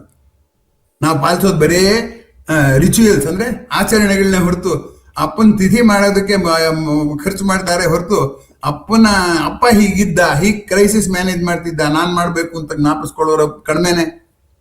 ಈ ವಿಚಾರವಂತಿಕೆ ಎಲ್ಲ ಕಾಲದಲ್ಲೂ ಕಡಿಮೆನೆ. ಜನಗಳು ವಿಚಾರ ಮಾಡಕ್ ಹೋಗೋದಿಲ್ಲ, ಅನುಕರಣೆ ಮಾಡೋದ್ರಲ್ಲಿ ಅವ್ರಿಗೆ ಆಸಕ್ತಿ ಇದೆ. They take pride in imitating the rituals ಅಷ್ಟೇ. ಅದರ ಆಳಕ್ಕೆ ಹೋಗೋದಿಲ್ಲ ಅವರು. ಅಲ್ಲ, ಯಾರನ್ನು ಬೈಯೋದಲ್ಲ, ನಮ್ಮ ಜೀವನ ಹಾಗಿದೆ. ರಭಸ ಜೀವನದಲ್ಲಿ ಏನು ಮಾಡೋಕ್ಕಾಗಲ್ಲ. ಸರಿ, ಇರ್ಲಿ ಬಿಡಿ. ಪೂರ್ವಿಕರಿಂದ ಬರುತ್ತೆ, ಒಪ್ಕೊಳ್ಳೋಣ. ಆಮೇಲೆ ಬಂಧುಗಳು, ಅವರು ನಮ್ಮ ಬಂಧುಗಳ ಜೊತೆ ಒಡನಾಟ ಮಾಡ್ತೀವಿ, ಅವರಿಂದ ಬರುತ್ತೆ. ಆಮೇಲೆ ಸಖರು, ಸ್ನೇಹಿತರು ಬರುತ್ತೆ. ಶತ್ರುಗಳಿಂದ ಹೇಗೆ ಬರುತ್ತೆ ಅನ್ನುವಂಥದ್ದು ಕುತೂಹಲ ಸಂಗತಿ. ಶತ್ರುಗಳಿಂದ ಹೇಗೆ ಬರುತ್ತಪ್ಪ ಅಂತಂದ್ರೆ, ನನ್ನ ಶತ್ರುವನ್ನ ವಿರೋಧಿಸುವ ಸಲುವಾಗಿ ಅವನು ಹೇಗೆ ಮಾಡ್ತಾನೋ ನಾನು ಹಾಗೆ ಮಾಡಲ್ಲ ಅಂತ, ಅದು ಒಂದು ತರ ಪ್ರೇರಣೆ. ನಾನು ಅವನಾಗಲ್ಲಪ್ಪ ಅಂತ ನಾವು ಅಂತೀವಲ್ವ. ಹಾಗಾಗಿ ಶತ್ರುಗಳಿಂದಲೂ ನಮ್ಮ ಗುಣ ರೂಪುಗೊಳ್ಳುತ್ತೆ. ಈಗ ನೋಡಿ, ನಾನೇ ಪಟ್ಟಿ ಮಾಡಿದ್ದೀನಿ ಇಷ್ಟು ಅಂಶಗಳು. ಕೊನೆಗೆ ಡಿ ವಿ ಜಿ ಎಲ್ಲ ಹೇಳ್ಬಿಟ್ಟು ಸರ್ವರಿಂ ನಿನ್ನ ಗುಣ ಮಂಕುತಿಮ್ಮ ಅಂತ. ನಿನ್ನ ಗುಣದ ಮೇಲೆ ಪ್ರಭಾವ ಬೀರದೇ ಇರೋರೇ ಇಲ್ಲ ಕಣಯ್ಯ. ನೀನ್ ಇದುವರೆಗೂ ಯಾರ್ಯಾರನ್ನ ಭೇಟಿ ಮಾಡಿದ್ಯೋ, ಚಿಕ್ಕದಾಗಿ ಪ್ರಭಾವಕ್ಕೆ ಕೆಲವರು ಬೀರಿರ್ಬೋದು, ದೊಡ್ಡದಾಗಿ ಪ್ರಭಾವ ಕೆಲವು ಬೀರಿರ್ಬೋದು, ಬೀರದೇ ಇರೋರೇ ಯಾರು ಇಲ್ಲ ಅನ್ನುವ ಘನತತ್ವಕ್ಕೆ ಡಿ ವಿ ಜಿ ಘನ ತೀರ್ಮಾನಕ್ಕೆ ಬರ್ತಾರೆ. ನಮ್ಮ ಆದರ್ಶದ ಸಂಗ್ರಹ ಮತ್ತು ಪಲ್ಲಟನ ಎಲ್ಲಿಂದ ಪ್ರಾರಂಭ ಆಗುತ್ತೆ? ಮನೆಯಿಂದ ಪ್ರಾರಂಭ ಆಗುತ್ತೆ. ಆಮೇಲೆ ಶಾಲೆಗೆ ಬರ್ತೀವಿ, ಶಾಲೆಯಲ್ಲಿ ಬದಲಾಗ್ತೀವಿ, ಗೆಳೆಯರ ಜೊತೆಯಲ್ಲಿ ಬೆರೆತಾಗ ಬದಲಾಗ್ತೀವಿ, ಸಮಾಜದ ಜೊತೆಯಲ್ಲಿ ಬೆರೆಯುವಾಗ ಇನ್ನೊಂಥರ ಯೋಚನೆ ಬರುತ್ತೆ ನಮ್ಗೆ. ಆಮೇಲೆ ಸರೀಕರು ನಮ್ಮ ಜೊತೆಯವ್ರನ್ನ ನೋಡಿದಾಗ ಬರುತ್ತೆ, ಅಧ್ಯಯನ ಮಾಡುವಾಗ ಬರುತ್ತೆ, ಪ್ರವಾಸ ಮಾಡುವಾಗ ಬರುತ್ತೆ. ಹೆಚ್ಚು ಅನ್ನೋದಾದ್ರೆ ಸರ್ವರಿಂ ನಿನ್ನ ಗುಣ ಅಂತ ಡಿ ವಿ ಜಿ ಹೇಳಿದಾಗೆ, ಇನ್ನೂ ಹೆಚ್ಚು ಹೇಳೋದಾದ್ರೆ ಎಲ್ಲ ಅನುಭವಗಳಿಂದಲೂ ನಮ್ಗೇನೋ ಒಂದು ಪಾಠ ಆಗೇ ಇದೆ. ಅಥವಾ ನಾವು ಅನುಭವ ಪಾಠವಾಗಿಸ್ಕೊಳ್ಳೋದಕ್ಕೆ ಬೇಜಾರಾಗಿ ಬಿಟ್ಬಿಟ್ಟಿರ್ಬೇಕೆ ಹೊರತು ಅನುಭವದಿಂದ ಒಂದು ಪಾಠ ಇದ್ದೇ ಇರುತ್ತೆ. ಆತ್ಮೀಯರೇ, ಈ ಆಶ್ಚರ್ಯ ಎಲ್ಲ ಅನುಭವಗಳು ಕೂಡ ಸೇರ್ಕೊಂಡು ಅದೆಲ್ಲ ಕೊನೆಗೆ ಕೂಡ್ಕೊಂಡು ನನ್ನದು ಒಂದು ಆದರ್ಶ ಆಗಿರುತ್ತೆ. ಅದನ್ನ ನಾನು ನನ್ನ ಆದರ್ಶ ಅಂತ ಹೇಳ್ತೀನಲ್ಲ, ಎಲ್ಲಿ ನನ್ನ ಆದರ್ಶ? ಅವ್ರಿಗೆಲ್ಲ ಹಂಚಿಕೊಟ್ಬಿಟ್ರೆ ನನ್ನ ಹತ್ರ ಏನು ಉಳಿಯುತ್ತೆ? ಏನು ಉಳಿಯೋದಿಲ್ಲ. ಈ ಅಂಶವನ್ನ ನಾವಿಲ್ಲಿ ಗಮನಿಸ್ಬೇಕಾಯ್ತು. ನಾನು ವೃತ್ತಿಪರ ಆದರ್ಶ ಅಂತ ಹೇಳಿದೆ. ಅರ್ಜುನ ಯುದ್ಧ ಮಾಡೋನು, ಅವನಿಗೆ ಕೊಲ್ಲೋದೇ ಅವನ ಆದರ್ಶ. ಅವನ ಆದರ್ಶದಲ್ಲಿ ಧರ್ಮ ಸಂಸ್ಥಾಪನೆ ಮಾಡೋದು ಹೇಗೆ ಅನ್ನೋವಂಥದ್ದನ್ನ ಅವನು ಆಲೋಚನೆ ಮಾಡಬೇಕು ಅಂತ ಹೇಳಿದ್ನಲ್ಲ. ಗೌತಮ ಬುದ್ಧ ಅಹಿಂಸೆಯನ್ನ ಪ್ರತಿಪಾದಿಸಿದಾಗ ಜನರೇನ್ ಮಾಡ್ಬಿಟ್ರು, ಅಹಿಂಸೆಯನ್ನ ತುಂಬಾ ಮೆಚ್ಚಿಕೊಂಡು ಎಲ್ಲರೂ ನಾವು ಅದನ್ನ ಪ್ರತಿಪಾದಿಸ್ತೀವಿ ಅಂತ ಪ್ರಾರಂಭ ಮಾಡಿದ್ರು. ಆಗ ಏನಾಯ್ತು ಅಂದ್ರೆ, ಸೈನ್ಯಕ್ಕೆ ಸೇರ್ಕೊಳಕ್ ಯಾರು ತಯಾರಿಲ್ಲ. ಕೊನೆಗೆ ಎಂಥ ಸ್ಥಿತಿ ಬಂತು ಅಂದ್ರೆ, ಬೌದ್ಧ ಭಿಕ್ಷುಗಳನ್ನ ಕರೆಸಿ ಅವ್ರ ಕೈಲಿ ಸೈನ್ಯದಲ್ಲಿ ಯುದ್ಧದಲ್ಲಿ ಯಾರನ್ನು ಸಾಯಿಸೋದು ಅದು ಕೊಲೆ ಅಲ್ಲ, ಅದನ್ನ ವೈಯಕ್ತಿಕ ಕಾರಣಗಳಿಗಾಗಿ ನೀವು ಕೊಲೆ ಮಾಡ್ತಾ ಇಲ್ಲ, ಒಂದು ಸಾರ್ವತ್ರಿಕ ಕಾರಣಕ್ಕ ಕೊಲೆ ಮಾಡ್ತಿದ್ದೀರಾ ಅಂತ ಆ ಕೊಲೆಯನ್ನ ಮಾನ್ಯ ಮಾಡಬೇಕು, ಅಥವಾ ಕೊಲೆಯನ್ನ ಕೊಲೆ ಅಂತ ಭಾವಿಸಬಾರದು ಅಂತ ಹೇಳಿಸುವಂತ ಪರಿಸ್ಥಿತಿ ಉಂಟಾಯಿತು ಅನ್ನುವಾಗ ಈ ಆದರ್ಶದ ಸಂಘರ್ಷ ಹೇಗೆ ಕಲಕ್ತಾ ಹೋಗುತ್ತೆ ಅನ್ನುವಂಥದ್ದು ಗಮನಿಸಬೇಕಾದ್ದು. ಇನ್ನೊಂದು, ನಾ ಹೇಳಿದ್ನಲ್ಲ ಮೊದಲನೇ, ನಾನು ಬದಲಾದ್ರೆ ನನ್ನ ಆದರ್ಶವು ಬದಲಾಗುತ್ತೆ ಅಂತ. ಹಸಿದವನ ನೀತಿ ಹೊಟ್ಟೆ ತುಂಬಿದವನ ನೀತಿ ಆಗೋದಿಲ್ಲ. ಮನೆಯಲ್ಲಿ ಊಟಕ್ಕಿಲ್ಲ ಬಡತನ ಮಾಡ್ತಿರೋನು ಸಂದರ್ಶನದಲ್ಲಿ ಮುಂದ್ಗಡೆ ಇರೋನು ಸತ್ತೋದ್ರೆ ಅವನ ಕೆಲಸ ನಂಗೆ ಸಿಗ್ಲಿ ಅಂತ ಅನ್ಕೊಂಡ್ರೆ ಹೊಟ್ಟೆ ಹಸಿದಿರೋನು ಏನೋ ಆಶ್ಚರ್ಯ. ಹಾಗಾಗಿ ಹಸಿದವನ ನೀತಿ ಹೊಟ್ಟೆ ತುಂಬಿದವನ ನೀತಿ ಆಗೋದಿಲ್ಲ. ನಮ್ಮ ಅಂತಸ್ತು ಬದಲಾದ್ರೆ ನಮ್ಮ ಆದರ್ಶಗಳು ಬದಲಾಗುತ್ತೆ, ಆಯ್ತಲ್ಲ. ನಮ್ಮ ಅಂತಸ್ತು ಬದಲಾಗಿದ್ರೆ ಹೇಗೆ ಬದಲಾಗುತ್ತೆ ಅನ್ನೋದು ಒಂದು ಉದಾಹರಣೆ ಹೇಳ್ತೀನಿ. ಈಗ ನೋಡಿ, ನಾವು ಬಡತನದಲ್ಲಿದ್ದಾಗ ಹೆಚ್ಚು ಖರ್ಚು ಮಾಡಿದ ಹಾಗೆ, ಹಾಳು ಮಾಡಿದ ಹಾಗೆ, ಮಿತವ್ಯಯವಾಗಿ ಮಾಡೋದೇ ಆದರ್ಶ. ಆದರೆ ನಾವು ಸ್ವಲ್ಪ ಅನುಕೂಲ ಆದ್ಮೇಲೆ ಹೋದ್ರೋಯ್ತು, ಅದಕ್ಕೆ ಯಾಕೆ ಸಾಯ್ತೀಯ ನೀನು, ಜಿಪುಣತನ ಅಂತ ಕರೀತೀವಿ. ನಮ್ಮ ಬಡತನದ ಜಾಣತನ ಶ್ರೀಮಂತಿಕೆ ಜಿಪುಣತನ ಆಗ್ಬಿಡುತ್ತೆ. ಏನ್ ಮಾಡ್ತೀರಾ ನೀವು? ಯಾವ್ದು ಆದರ್ಶ? ಬಡವರಿಗೆ ಅದೇ ಇವತ್ತಿಗೂ ಆದ್ರೆ ಅವ್ರು ಬದುಕೋ ಪ್ರಶ್ನೆ. It's A question of their survival. ಇವ್ರಿಗೂ ಅಷ್ಟೇ, ಶ್ರೀಮಂತರಾಗಿ ಮಾಡ್ತಾರೆ ಅಂದ್ರೆ ಅವ್ರಿಗೊಂದು ಐಡೆಂಟಿಟಿ ಬೇಕು. ನೋಡು, ಪಕ್ಕದವ್ರು ಬಿಸಾಕಲ್ಲ, ನಾನು ಬಿಸಾಕ್ತೀನಿ. ಮಾವಿನಕಾಯಿ ಚಿತ್ರಾನ್ನ ಮಾಡ್ಬೇಕಾದ್ರೆ ಆ ಸಿಪ್ಪೆನ ದಪ್ಪಕ್ಕೆ ಸೀಳಿದ್ರೆ ನಾನು ತುಂಬಾ ದೊಡ್ಡ ಶ್ರೀಮಂತ. ಆ ಸಿಪ್ಪೆಲು ವೈಟಮಿನ್ ಇರುತ್ತೆ, ಚೆನ್ನಾಗಿ ತೊಳೆದಿದ್ದೀನಿ ಅಂತ ಸಿಪ್ಪೆ ಸಮೇತ ಹಾಕೊಳ್ಳೋರು ಬಡತನದ್ದು. ಯಾಕೆಂದ್ರೆ ಅದಕ್ಕೆ ದುಡ್ಡು, ಅವ್ರ ಹಣದ ಬೆಲೆ ಅವ್ರಿಗೆ ಗೊತ್ತು. ಹೀಗಾಗಿ ನಮ್ಮ ಅಂತಸ್ತು ಬಡತನದ ಆದರ್ಶ ಸಿರಿವಂತಿಕೆದಲ್ಲ, ಸಿರಿವಂತಿಕೆಯ ಆದರ್ಶ ಬಡತನದ್ದಲ್ಲ. ಈ ನಮ್ಮ ದೇಶದಲ್ಲಿ ಆಗಿರೋ ತೊಂದರೆ ಅದೇ, ಎರಡೂ ಒಟ್ಟಿಗೆ ಇದೆ. ಎರಡು ಆದರ್ಶಗಳ ಸಂಘರ್ಷ ಸಹಜವಾಗೇ ಇದೆ. ಇನ್ನು ಅನುಭವದ ಆದರ್ಶ. ಮನುಷ್ಯ ಅಂದ್ರೆ ಏನು? ಒಳ್ಳೆಯವನೋ ಕೆಟ್ಟವನೋ ಅಂತ ಕೇಳಿ, ಒಳ್ಳೆಯವ್ರ ಜೊತೆಲೇ ಬೆರೆತವ್ರು ಏನ್ ಹೇಳ್ತಾರೆ? ಏನ್ ಪ್ರಪಂಚ ಕೆಟ್ಟಿರ್ಬೋದು ಕಣೆ, ಈಗಲೂ ಮನುಷ್ಯನಲ್ಲಿ ಒಳ್ಳೆತನ ಇದೆ ಅಂತಾರೆ. ಬರೇ ಕೆಟ್ಟವ್ರ ಜೊತೆಲಿ ಬೆರೆತವ್ರು ಏನ್ ಹೇಳ್ತಾರೆ? ಅಯ್ಯೋ ಎಲ್ಲಿದ್ದಾರೆ ಅಂತ ಹೇಳ್ತಾರೆ. ಹಾಗಾಗಿ ಆದರ್ಶಗಳನ್ನ ಒಬ್ರು ಇನ್ನೊಬ್ರಿಗೆ ಹೇಳೋ ಹಾಗೆ ಇಲ್ಲ. ಯಾಕಂದ್ರೆ ನನ್ನ ಅನುಭವಕ್ಕೆ ತಕ್ಕಾಗ ನಾನು ನನ್ನ ಆದರ್ಶ ರೂಪಿಸ್ಕೊಂಡಿದ್ದೀನಿ, ನಿಮ್ಮ ಅನುಭವಕ್ಕೆ ತಕ್ಕಾಗ ನೀವು ಆದರ್ಶ ರೂಪಿಸ್ಕೊಂಡಿದ್ದೀರಿ. ಅದರಿಂದ ಇನ್ನೊಬ್ರು ನನಗಿನ್ನ ಭಿನ್ನವಾಗಿದ್ದವ್ರನ್ನ ಕ್ಷಮಿಸುವಷ್ಟು ಮಟ್ಟಿಗೆ ವ್ಯತ್ಯಾಸ ಯಾಕಿದೆ ಅಂದ್ರೆ, ನಮ್ಮ ಅನುಭವದ ಹಿನ್ನೆಲೆ, ನಾವು ಬೆಳೆದ ಬಾಲ್ಯದಲ್ಲಿ ಬೆಳೆದ ಪರಿಸರ, ಎಲ್ಲವೂ ಬೇರೆ. ಒಬ್ಬ ಮನಃಶಾಸ್ತ್ರಜ್ಞ ಹೇಳ್ತಾನೆ, ನಾವು ಬಾಲ್ಯದಲ್ಲಿ ಏನೇನೋ ನೋವುಗಳನ್ನ ಅನುಭವಿಸ್ಬಿಟ್ಟಿದೀವಿ. We are all wounded. ಆ ಗಾಯ ವಾಸಿ ಆಗೋದಿಲ್ಲ, ಜೀವಮಾನ ಪರ್ಯಂತ ಇರುತ್ತೆ. ಅದರಿಂದ ಒಳ್ಳೇದ್ ಮಾಡ್ತೀವೋ ಅದಕ್ಕೆ ಗಾಯಗಳೇ ಕಾರಣ, ಕೆಟ್ಟದ್ ಮಾಡ್ತೀವ ಅದಕ್ಕೆ ಕಾರಣ, ಗಾಯಗಳೇ ಕಾರಣ. ಅದರಿಂದ ಪ್ರತಿಯೊಬ್ಬರನ್ನು ಕರುಣೆಯಿಂದನೇ ನೋಡೋಣ, ಕನಿಕರದಿಂದಲೇ ನೋಡೋಣ. ಅವರು ಎಷ್ಟೇ ನಮ್ಗಿನ್ನ ಭಿನ್ನವಾಗಿ ವರ್ತಿಸಿದ್ರು ಅಂತ ಹೇಳ್ತಾರೆ. ಅದನ್ನೇ ಶಂಕರಾಚಾರ್ಯರು ಕೂಡ ಕರುಣೈಕವಂತಹ, ಅಶೋಕವಂತಹ ಕರುಣೈಕವಂತ. ನಂಗೆ ದುಃಖ ಆದ್ರೆ ನಾನು ನಿಂಗೂ ದುಃಖ ಬರ್ಸಕ್ ಹೋಗ್ತೀನಿ. ಅಶೋಕವಂತಹ ಕರುಣೈಕವಂತಹ ಅಂತ ಶಂಕರಾಚಾರ್ಯರು ಹೇಳ್ತಿದ್ರು ಅನ್ನೋವಂಥದ್ದನ್ನ ಗಮನಿಸಿ. ಇನ್ನು ಆದರ್ಶವನ್ನ ನಾವು ಹೇಳೋದು ತುಂಬಾ ಸುಲಭ, ಆದ್ರೆ ಒಂದೇ ಆದರ್ಶನ 3-4 ತರ ಜಾರಿಗೊಳಿಸಬಹುದು ಅನ್ನೋದನ್ನ ಜ್ಞಾಪಕ ಇಟ್ಕೊಂಡು ಹೇಳಬೇಕು ಅನ್ನುವಂಥದ್ದು. ಎರಡನೇದು, ಈಗ ಬಸವಣ್ಣವ್ರ ವಚನ ಎಲ್ಲ ನೀತಿಗಳನ್ನು ಬಸವಣ್ಣವರು ಎಲ್ರಿಗೂ ಹೇಳಿದ್ದಾರೆ ಅಂತ ನಾನು ಅನ್ಕೊಂಡಿಲ್ಲ. ಬೇರೆ ಬೇರೆಯವ್ರಿಗೆ ಬೇರೆ ಬೇರೆ ಹೇಳ್ತಾರೆ. ಈಗ ಪರಚಿಂತೆ ನಮಗೆ ಏಕೆ ಅಯ್ಯ, ನಮ್ಮ ಚಿಂತೆ ನಮಗೆ ಹಾಸಲುಂಟು ಹೊದೆಯಲ್ಲುಂಟು ಅಂತ ಹೇಳಿದ್ದಾರೆ. ಅವರು ಭಕ್ತನಾದವನು ಸಾಧನೆ ಮಾಡೋಕೆ ಅದು ಹೇಳಿದ್ದಾರೆ. ಪ್ರಜಾಪ್ರಭುತ್ವದಲ್ಲಿ ಪರಚಿಂತೆ ನಮಗೆ ಏಕೆ ಅಯ್ಯ ಅಂತ ಕೂತ್ಕೊಂಡ್ರೆ ಪ್ರಜಾಪ್ರಭುತ್ವನೇ ಉಳಿಯೋದಿಲ್ಲ. ಅಥವಾ ಸಮಾಜದಲ್ಲಿ ಒಬ್ಬರನ್ನೊಬ್ಬರನ್ನ ಪರಸ್ಪರ ಅವಲಂಬನೆ ಇರುವಂತ ಸಮಾಜದಲ್ಲಿ ಇದೇನಿದು? ಸಮಾಜ ಸುಧಾರಕ ಬಸವಣ್ಣವರು ಪರಚಿಂತೆ ಮಾಡದೇ ಇದ್ರೆ ಸಮಾಜ ಸುಧಾರಣೆ ಹೆಂಗಾಗುತ್ತೆ ಅಂತ ನಮ್ಮ ತರ್ಕಕ್ಕೆ ಹಿಡ್ಕೊಳಕ್ ಹೋದ್ರೆ ಕಷ್ಟ ಸಿಕ್ಕಾಕೋತೀವಿ.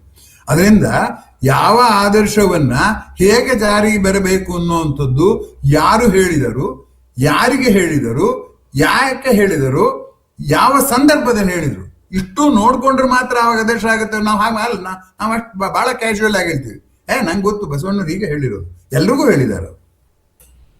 ಈ ಆದರ್ಶನೂ ಕೂಡ ಆಸೆ ಹಾಗೆ ವೈಯಕ್ತಿಕ ಹಿನ್ನೆಲೆಯ ಮೇಲೆ ತೀರ್ಮಾನ ಮಾಡುವಂಥದ್ದೇ ಹೊರತು ಸಾರ್ವತ್ರಿಕವಾದಂಥ ಘೋಷಣೆ ಮಾಡೋಕ್ ಸಾಧ್ಯವಿಲ್ಲ ಅಂತ ಪಂಡಿತರಿಗೆ ಗೊತ್ತಿಲ್ಲ, ಪರಿಣತರಿಗೆ ಗೊತ್ತಿಲ್ಲ, ವಿಮರ್ಶೆ ಮಾಡೋರಿಗೆ ಗೊತ್ತಿಲ್ಲ.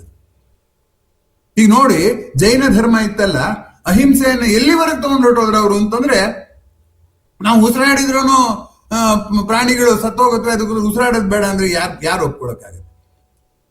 ಮಣ್ಣನ್ನ ಉಳ್ಕೂಡ್ದಂತೆ, ಯಾಕೆಂದ್ರೆ ಅಲ್ಲಿ ಇದು ಸತ್ತೋಗುತ್ತೆ, ಯಾವುದು ಇಂಥದ್ದು ಎರೆಹುಳು ಸತ್ತೋಗುತ್ತೆ ಅಂತ. ನಾನು ಮಣ್ಣನ್ನ ಎರೆಹುಳು ಸಾಯಿಸದೇ ಇದ್ರೆ ನಾವು ಜೀವನ ಮಾಡೋದು ಹೇಗೆ, ಬೇಸಾಯ ಮಾಡೋದು ಹೇಗೆ? ಅಷ್ಟೊಂದು ಅತಿರೇಕಕ್ಕೆ ಹೇಳಿದ್ರೆ ಅದನ್ನ ಯಾರಿಗೆ ಹೇಳ್ಬೋದು?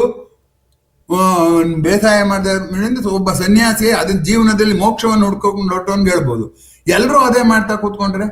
ಹಾಗಾಗಿ ಬುದ್ಧ ಕೂಡ ಹೇಳಿದ ನೀತಿಯನ್ನು ಎಲ್ರಿಗೂ ಹೇಳಿದ್ರೆ ಅವನನ್ನು ಬುದ್ಧು ಅಂತಿದ್ರು. ಅದನ್ನೇ ನಾನು ಆಗ್ಲೇ ಹೇಳಿದ್ದು, ಆಸೆಯೇ ದುಃಖಕ್ಕೆ ಕಾರಣ ಅಂತಂದಾಗ ನಾವು ಅನ್ಕೊಂಡ್ಬಿಡೋದು ನೋಡಿದ್ರೆ ಆಸೆ ಅಂತ. ನಾನು ಕೆಲಸ ಮಾಡ್ತಿರೋದ್ರ ಹಿಂದೆನೂ ಒಂದು ಆಸೆ ಇದೆ, ಅದನ್ನ ನಾವು ಗಮನಿಸೋದೇ ಇಲ್ಲ. ಹಾಗಾದ್ರೆ ದುಃಖ ಇಲ್ಲದೆ, ಯಾಕಂದ್ರೆ ನಾನ್ ಮಾಡೋದು ಮಾಡಿದ್ದೀನಿ, ಅದೇನಾಗತ್ತೋ ಆಗ್ಲಿ, ಬಂದದ್ದೆಲ್ಲ ಬರಲಿ, ಗೋವಿಂದನ ದಯೆ ಇರಲಿ ಅನ್ನೋ ತರ ಕೆಲಸ ಮಾಡಿ ಅಂತ ಬುದ್ಧ ಹೇಳಿದ್ದು. ಎಷ್ಟು ಜನ ಗೊತ್ತಿದೆ? ಬುದ್ಧನ ಬಗ್ಗೆ ನಾವು ಪಾಠ ಹೇಳುವಾಗ ಹೆಂಗೆ ಹೇಳ್ತೀವಿ ಆಸೆಯ ದುಃಖಕ್ಕೆ ಕಾರಣ? ನೀವು ಹೇಳಿ. ಆತ್ಮೀಯರೇ, ಹೀಗಾಗಿ ಆದರ್ಶದ ಪರಿವರ್ತನೆ ಅನಿವಾರ್ಯ. ಪರಿವರ್ತನೆಯಲ್ಲಿ ತಿಕ್ಕಾಟ ಇರೋದ್ರಿಂದ ಘರ್ಷಣೆಯು ಅಪರಿಹಾರ್ಯ ಅನ್ನುವ ಸಂಗತಿಯನ್ನ ನಾನು ಈ ನಿರೂಪಣೆಯಲ್ಲಿ ತಮ್ಮ ಮುಂದೆ ಹೇಳೋದಕ್ಕೆ ಬಯಸಿದ್ದೆ. ಅದನ್ನು ಹಾಗೆ ಇಟ್ಬಿಟ್ಟೆ ನಾನು. ಒಂದೇ ಇದು ಅಂತ ನೀವು ಹೇಳಿದಾಗ ಇನ್ನೊಂದು ಅವಕಾಶ ಕೊಟ್ಟಿದ್ದರಿಂದ ಇನ್ನಷ್ಟು ವಿಸ್ತಾರ ಮಾಡಿ ಹೇಳಿದೆ. ಇನ್ನು ಆದರ್ಶದ ನಾಶ ಹೆಂಗಾಗುತ್ತೆ? ಉಗಮ ಆಯ್ತು, ವಿಕಾಸ ಆದ್ಮೇಲೆ ಹುಟ್ಟಿದ್ದೆಲ್ಲ ಸಾಯಲೇಬೇಕಲ್ಲ. ಅದೇ ಹುಟ್ಟೊಂದು ಬೆರಗು, ಇರುವುದೊಂದು ಬೆರಗು, ಮರೆಯಾಗುವುದೊಂದು ಬೆರಗು. ನಿನ್ನೆ ಅದ್ಯಾರೋ ಫೇಸ್ಬುಕ್ ಅಲ್ಲಿ ಹಾಕಿದ್ರು, ಗಾಡ್ ಅಂದ್ರೆ ಏನು ಅಂದ್ರೆ ಜಿ ಅಂದ್ರೆ ಜನರೇಷನ್ ಅಂತೆ, ಓ ಅಂದ್ರೆ ಆಪರೇಷನ್ ಅಂತೆ, ಡಿ ಅಂದ್ರೆ ಡಿಸ್ಟ್ರಕ್ಷನ್ ಅಂತ, ಮೂರನೇ ದೇವ್ರೆ ಅಂತ. ಹಾಗೆ ಈ ಆದರ್ಶದ ನಾಶ ಯಾಕಾಗುತ್ತೆ ಅಂತಂದ್ರೆ, ಮನುಷ್ಯ ವ್ಯಕ್ತಿ ಕೇಂದ್ರಿತವಾಗಿ ಆಲೋಚನೆ ಮಾಡೋದ್ರಿಂದ ಸಮುದಾಯದ ಲಕ್ಷಣಕ್ಕಿನ್ನ ಯಾರು ಎತ್ಲಾಗಾರ ಹೋಗ್ಲಿ, ಯಾರು ಬರ್ತಾರೆ ನನ್ನ ಕಷ್ಟಕ್ಕೆ, ನಾನು ಪಾಡಿಗೆ ನಾನು ಸುಖವಾಗಿರ್ತೇನೆ ಇನ್ನು ಇಂಡಿವಿಜುವಲಿಸಮ್ ಇಂದ ವೈಯಕ್ತಿಕತೆ ದೂರೀಕರಿಸಿದ್ರಿಂದ ಆದರ್ಶ ನಾಶ ಆಗುತ್ತೆ. ಆದರ್ಶಗಳಿಗೆ ಸಂಘರ್ಷ ಆದಾಗ ಆದರ್ಶ ನಾಶ ಆಗುತ್ತೆ. ನಮ್ಮ ಜೀವನ ಶೈಲಿ ರಭಸ ಜೀವನ ಆದಾಗ ಆಲೋಚನೆ ಮಾಡೋಕೆ ಬಿಡುವಿಲ್ದಲೇನೆ ಆದರ್ಶ ನಾಶ ಆಗುತ್ತೆ. ಇನ್ನೂ ಒಂದು ಕಾರಣಕ್ಕೆ ಆದರ್ಶ ನಾಶ ಆಗುತ್ತೆ. ಏನು ಅಂತಂದ್ರೆ, ನಮಗೆ ವ್ಯವಧಾನವೇ ಇಲ್ಲದೆ ಇದ್ರೆ, ಯಾರ ಜೊತೆಲೂ ಬೆರೀದೇ ಇದ್ರೆ, ಅವರ ಆದರ್ಶ ನನ್ನ ಆದರ್ಶನ ತುಲನೆ ಮಾಡಿ ನೋಡುವ ಸಂದರ್ಭನೇ ಇದ್ದೇ ಇದ್ರೆ ಆಗುತ್ತೆ. ಸಂಘರ್ಷ ಜಾಸ್ತಿ ಆದ್ರೆ ಈ ಆದರ್ಶವು ಬೇಡ, ಆದರ್ಶವು ಬೇಡ ಅಂತ ಅವಾಗಲೂ ನಾಶ ಆಗುವ ಅಪಾಯ ಇದೆ. ಹೀಗಾಗಿ ಆದರ್ಶ ಹುಟ್ಟಿದ್ದು ಆಶ್ಚರ್ಯ ಇಲ್ಲ, ಆದರ್ಶದ ನಾಶವೂ ಆಶ್ಚರ್ಯ ಇಲ್ಲ. ಇನ್ನೊಂದು ಆಶ್ಚರ್ಯ ಹೇಳಿ ನಾನು ಇವತ್ತಿನ ನಿರೂಪಣೆಯನ್ನ ಮುಗಿಸ್ತೇನೆ. ಮುಂದಿನ ವಾರ ಬಹುಶಃ ನಾನು ಬೀದರ್ದ ಹತ್ರ ಒಂದು ಹಳ್ಳಿ ಇದೆ, ನೀರಿನ ಅಂತ, ಅಲ್ಲಿಂದ ಜಾಲನ್ಯಾಸ ಮಾಡಬೇಕಾಗಬಹುದು. ಅದನ್ನ ಸುಮ್ಮನೆ ನಮಗೆ ಪ್ರಾಸಂಗಿಕವಾಗಿ ಹೇಳಿದೆ ಅಷ್ಟೇ. ಈಗ ಕೊನೆಯ ಆಶ್ಚರ್ಯ ಅಂತ ಹೇಳ್ತೀನಿ. ಪ್ರಾಣಿಗಳು ಮರಿ ಹಾಕತ್ವಲ್ಲ, ಮೀನಿನ ಮರಿ ಸುಮ್ಮನೆ ಅದು ನೋಡುತ್ತಂತೆ, ಕಟಾಕ್ಷದಿಂದ ನೋಡುತ್ತಂತೆ, ಕಣ್ಣಿನ ತುದಿಯಿಂದ, ನಾನು ಇತ್ತಿದ್ದೀನಿ ನೀನ್ ಯಾಕೆ ಇತ್ತಿಲ್ಲ ಅಂತ ಅದು ಈಜಕ್ಕೆ ಶುರು ಮಾಡುತ್ತೆ ಅಂತ. ಹಾಗೆ ಬೇರೆ ಬೇರೆ ಮರಿಗಳು ತನ್ನ ತಾಯಿಯನ್ನ ತಂದೆಯನ್ನ ಅವಲಂಬಿಸಿ ಬಹಳ ಕಾಲ ಇರೋದಿಲ್ಲ. ಗರಿಷ್ಠ ಇರೋದು ಯಾವುದಂದ್ರೆ ಮಾನವ ಶಿಶು ಗರಿಷ್ಠ ಇರುವಂತಹ ಸಂದರ್ಭ ಯಾಕೆ ಸೃಷ್ಟಿಯಾಯಿತು ಅಂತಂದ್ರೆ, ಮಾನವ ಶಿಶು ತಾನು ಕೆಲಸ ಮಾಡಿ ತನ್ನ ಆಹಾರವನ್ನು ತಾನು ತಯಾರಿಸಿಕೊಳ್ಳಬೇಕಾದಂತಹ ಒಂದು ಶಕ್ತಿ ಬರೋಕ್ಕೆ ತುಂಬಾ ದಿವಸ ಬೇಕು. ಅಷ್ಟೇ ಅಲ್ಲ, ತಾನು ಜೊತೆಯವರೊಂದಿಗೆ ಇರುವಾಗ ಆದರ್ಶಗಳನ್ನು ರೂಪಿಸ್ಕೊಳ್ಳೋಕ್ಕೂ ಬೇಕು, ಅಗತ್ಯ ಇದೆ.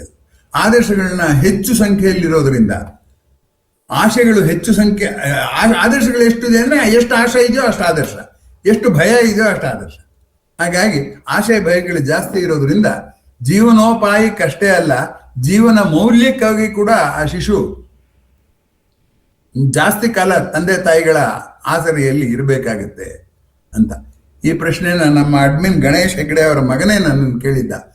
ಆ ಕರು ಏನು ನನ್ಗಿನ್ನ ಜೋರಾಗಿ ಓಡುತ್ತೆ, ಇನ್ನು ಮರಿ ಹಾಕಿ ಇಷ್ಟೇ ದಿವಸ, ನಾನು ಇಷ್ಟು ದಿವಸ ಆದ್ರೂ ಇನ್ನೂ ಓಡೋಕೆ ಆಗಿಲ್ಲ, ನಾವು ಅಪ್ಪ ಬಂದ್ಬಿಟ್ಟಿರಕ್ಕೆ ಆಗಿಲ್ಲ, ಆ ಕರು ಹೋಗ್ಬಿಟ್ಟು ಆಗ್ಲೇ ಅಲ್ಲಿ ಹುಲ್ ತಿನ್ನಕ್ ಹೋಗ್ತಾ ಇದೆ, ಯಾಕೆ ಅಂತ ನಾನು ಕೇಳಿದ್ದ.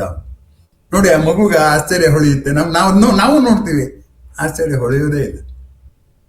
ಜೀವನ ಎಷ್ಟು ವಿಚಿತ್ರ. ನಾವು ನೋಡಿದ ಆಶ್ಚರ್ಯ ನಾವು ಮಾಮೂಲು ಅನ್ಕೊಂಡಿದ್ರೆ ಇನ್ನೊಬ್ರಿಗೆ ಆಶ್ಚರ್ಯ ಕಾಣುತ್ತೆ. ಅಂತಹ ಸೋಜಿಗದಲ್ಲಿ ಇನ್ನೊಂದು ದೊಡ್ಡ ಸೋಜಿಗ ಅಂದ್ರೆ, ಮನುಷ್ಯನ ಅಗತ್ಯಗಳಿಗೆ ತಕ್ಕ ಹಾಗೆ ಬಾಲ್ಯವನ್ನ ತಂದೆ ತಾಯಿಗಳ ಬೆಂಬಲದಲ್ಲಿ ಹೆಚ್ಚು ಕಾಲ ಕಳೆಯಬೇಕು ಅನ್ನುವ ರೀತಿಯಲ್ಲಿ ಆ ಅವಧಿಯನ್ನ ಹೆಚ್ಚಳ ಮಾಡಿದ್ಯಾರು? ಆ ಅವಧಿ ಹೇಗೆ ಹೆಚ್ಚಳ ಆಯಿತು? ಆ ಪ್ರಾಣಿಗಳಿಗೆ ಅದು ಇಲ್ಲ, ಕಡಿಮೆನೇ ಇದೆ. ನಮ್ಮ ಇದರಲ್ಲಿ ಹೆಚ್ಚಳ ಹೇಗಾಯಿತು? ಇದು ಅತ್ಯಂತ ನಿಗೂಢವಾದ ಪ್ರಶ್ನೆ. ಇದಕ್ಕೆ ಕಾರಣ ನಮಗೊಂದು ಹೊಳಿಬೋದು, ಆದರೆ ಇದು ಕಾರಣಗಳ ಪ್ರಶ್ನೆ, ಕಾರಣದ ಪ್ರಶ್ನೆ ಅಲ್ಲ, ಕಾರಣಗಳನ್ನು ಹುಡುಕುವ ಪ್ರಶ್ನೆ. ಕಾರಣಗಳು ಹುಡುಕಿದ ಮೇಲೂ ಕಾರಣಗಳ ಮಧ್ಯೆ ಜಟಿಲತೆಯನ್ನು ಹುಡುಕುವ ಪ್ರಶ್ನೆ.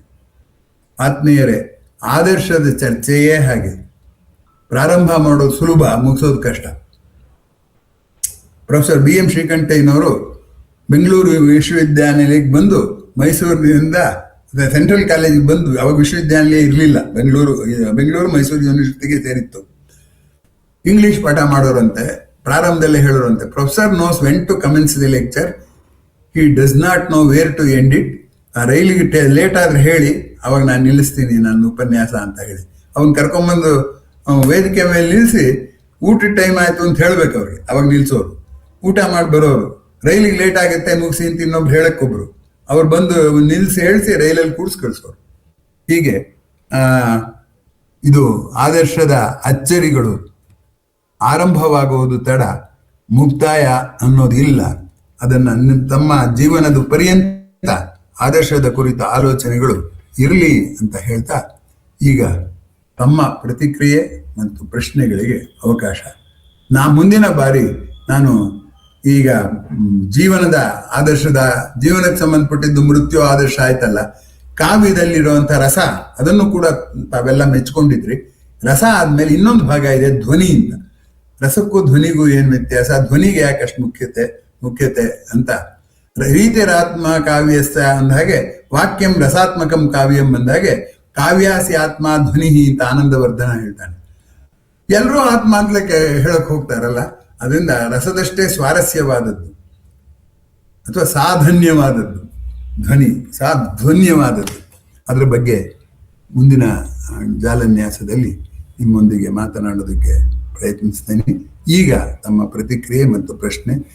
ಕಳೆದ ಬಾರಿಯ ನಿರೂಪಣೆಗೂ ಈ ಬಾರಿಯ ನಿರೂಪಣೆಗೂ ತಳುಕು ಹಾಕಿದಾಗ ಪ್ರಶ್ನೆಗಳು ಸುಲಭವಾಗಿ ಹೇಳುತ್ತೆ. ಅದಕ್ಕೆ ನಾವು ಇನ್ನೊಂದ್ಸರಿ ಕೇಳ್ಬಿಡ್ಲಿ, ಇನ್ನೊಂದು ದುರಾಸೆಗೆ ಹೇಳ್ತಿಲ್ಲ.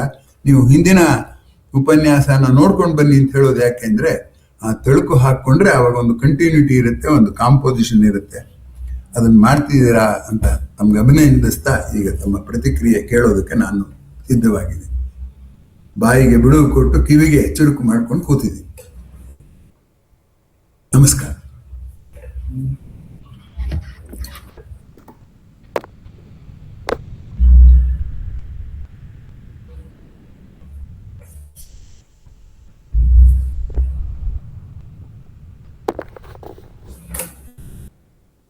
ಪ್ರಶ್ನೆ ಕೇಳೋರು ಹೊಸೊಬ್ಬರಿದ್ದಾರೆ ಕೆಲವರು ಅಂತ ಕಾಣುತ್ತೆ.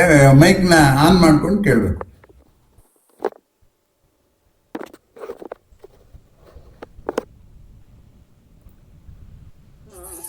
ತುಂಬಾ ಚೆನ್ನಾಗಿತ್ತು. ಬಹಳಷ್ಟು ಅಂದ್ರೆ ಓಪನ್ ಎಂಡೆಡ್ ಆಗಿ ಆಲೋಚನೆ ಮಾಡುವಂಥದ್ದು ತುಂಬಾ ಇದೆ ಅಂತ ಅನಿಸ್ತು. ಅದರಲ್ಲಿ ಒಂದು ನನಗೆ ನೀವು ಹೇಳಿದ್ರೆ ಏನು, ವ್ಯಕ್ತಿತ್ವದ ನಮ್ಯತೆ ಆದರ್ಶದಿಂದ ಅಂತ ಹೇಳಿದ್ರಿ. ಆದರ್ಶದಿಂದ ಒಂದು ರಿಜಿಡ್ನೆಸ್ ಬರೋದಿಲ್ವಾ? ನಮ್ಯತೆ ಆದರ್ಶದಿಂದ ರಿಜಿಡ್ನೆಸ್ ಬರಲ್ಲ ಅಂತ ಬರುತ್ತೆ ಅಂತನಾ? ಆಯ್ತು, ಆದರ್ಶದಿಂದ ರಿಜಿಡ್ನೆಸ್ಸು ಬರುತ್ತೆ. ಆದರ್ಶದ ಸಂಘರ್ಷ ಆದಾಗ ಆ ಬಿಸಿಗೆ, ಆ ಕಾವ್ಗೆ ಏನಾಗುತ್ತೆ, ಆ ರಿಜಿಡ್ನೆಸ್ ಹೋಗುತ್ತೆ ಕೂಡ. ಆದ್ದರಿಂದ ಆದರ್ಶ ರಿಜಿಡ್ನೆಸ್ ತಂದ್ಕೊಡುತ್ತೆ ಅನ್ನೋದು ನಿಜ. ರಿಜಿಡ್ ಇದ್ರೇನೆ ನೀರ್ ಜೊತೆಲಿ ಉಜ್ಜಕ್ಕಾಗಲ್ಲ. ಹಾಗೇನೆ ಎರಡು ಘನವಸ್ತುಗಳನ್ನೇ ಉಜ್ಜಿ ಸಂಘರ್ಷಣೆ ಮಾಡಬೇಕು, ಅದರಿಂದಲೇ ಬಿಸಿ ಬರಬೇಕು. ಸಂಘರ್ಷದ ಪರಿವರ್ತನೆಯ ಕಾವಿನಿಂದ ನಮ್ಯತೆ ಬರುತ್ತೆ ಅಂತ. ಇನ್ನು ನನ್ನ ಉಪನ್ಯಾಸಗಳೇ ಯಾವಾಗಲೂ ಹಾಗೆ, it is not a condensed thought, it should lead to thinking ಅಂತ. ಒಬ್ಬ ಅಮೆರಿಕನ್ ವಿಮರ್ಶಕ ಫ್ರಾಸ್ಟ್ ಹೇಳ್ತಾನೆ, ಏನಪ್ಪಾ ಅಂತಂದ್ರೆ, a poetry is not a condensed thought, it should lead to thinking ಅಂತ. ಅದು ನನ್ನ ಮನಸ್ಸಿನ ಮೇಲೆ ಎಂಥ ಪ್ರಭಾವ ಬೀರಿದೆ ಅಂತಂದ್ರೆ, ನಾನು ಏನೇ ಹೇಳಿದ್ರು ಕೊನೆಗೆ ಓಪನ್ ಎಂಡ್ ಉಳಿಸ್ತೀನಿ. ಯಾಕೆ ಅಂದ್ರೆ ಅದನ್ನ ಮುಂದುವರಿಸೋರ್ಗ ಇನ್ನೂ ಆ ಗುಂಗು ಉಳಿಬೇಕು ಅಂತ. ಅದು ನಮ್ಮ ಇವರು ಹೇಳ್ದ ಹಾಗೆ, ಎಂಥದ್ದು ಸಿದ್ದಯ್ಯ ಪುರಾಣಿಕರು ಹೇಳ್ದ ಹಾಗೆ, 100 ಸಲ ಜುಮ್ಮೆನುವುದಿ ಮನ ಒಮ್ಮೆ ಕೋಗಿಲೆ ಕೂಗಲು, ವಿರಹ ಶ್ರುತಿ ವಿಡಿದ ಎದೆಯ ತಂತಿಗೆ ಕುಕಿಲಿನಂಗುಲಿ ತಾಕಲು, ಒಂದ್ಸರಿ ನೀವು ವೀಣೆನ ಹಿಂಗ್ ಬಡಿದ್ರೆ ತಂತಿಲಿ ಅದು ಎಷ್ಟೊತ್ತಾದ್ರೂ ಕಂಪಿಸುತ್ತೆ. ಹಂಗಿರ್ಬೇಕು ಉಪನ್ಯಾಸ ಅಂತ. ಹಾಗೆ ಕೆಲವು ಉತ್ತರಗಳು ಹೇಳಿ ಉತ್ತರ ಹುಡ್ಕೋದು ನಮ್ಮ ವ್ಯಾಪ್ತಿಗೆ ಮೀರಿದ್ದಲ್ಲ ಅನ್ನೋದನ್ನು ಮನವರಿಕೆ ಮಾಡಿಕೊಡೋದು ಉಪನ್ಯಾಸಕಾರನ ಕೆಲಸ. ಅದನ್ನು ಮಾಡ್ತಾ ಇದ್ದೀನಿ ಅಂತ ಭಾವಿಸ್ಕೊಂಡಿದ್ದೀನಿ. ಮುಂದಿನ ಪ್ರತಿಕ್ರಿಯೆ.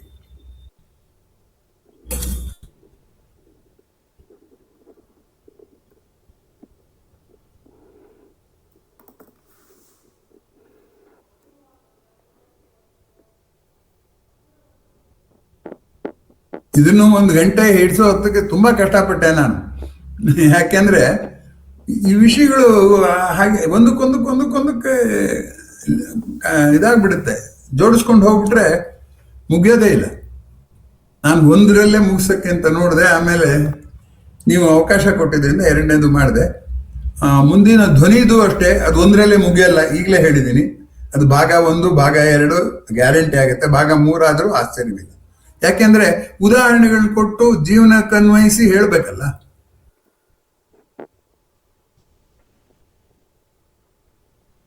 ಧ್ವನಿ ಬಗ್ಗೆ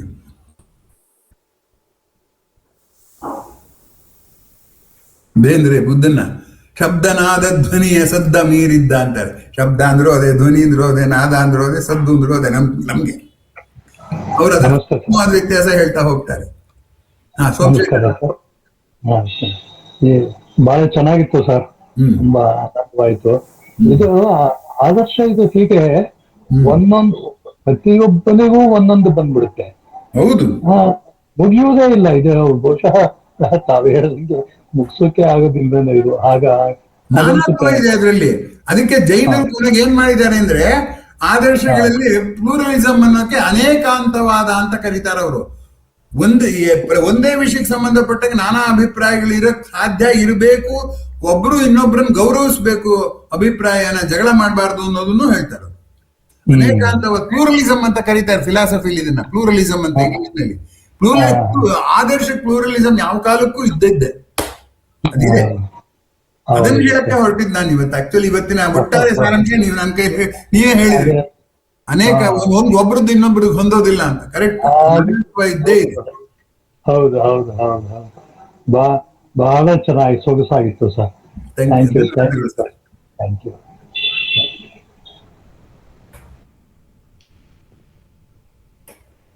ಇನ್ನು ಈ ಚರ್ಚೆ ಮುಂದುವರಿಸಬಹುದು. ಹೇಗೂ ವಾಟ್ಸ್ಆಪ್ ಇದೆಯಲ್ಲ, ನಾನು I have initiated the discussion, I have not closed it. ಮುಂದೆ ಧ್ವನಿ ಹೇಳಿದ ಮೇಲೂ ನೀವು ಅದ್ರ ಬಗ್ಗೆ ಹಿಂದಿನ ವಿಷಯದ ಬಗ್ಗೆ ಹಾಕಿದ್ರು ನಾನು ಅದಕ್ಕೆ ನಾವೆಲ್ಲ ಪ್ರತಿಕ್ರಿಯೆ ಕೊಡೋಣ.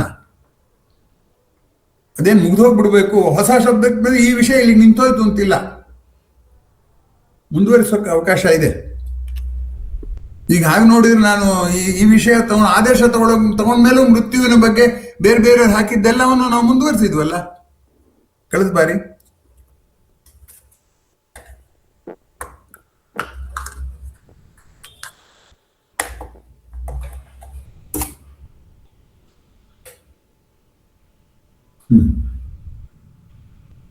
ಪ್ರತಿಕ್ರಿಯೆ ಇಲ್ಲದಿದ್ರೆ ಮುಗಿಸ್ಬೋದು.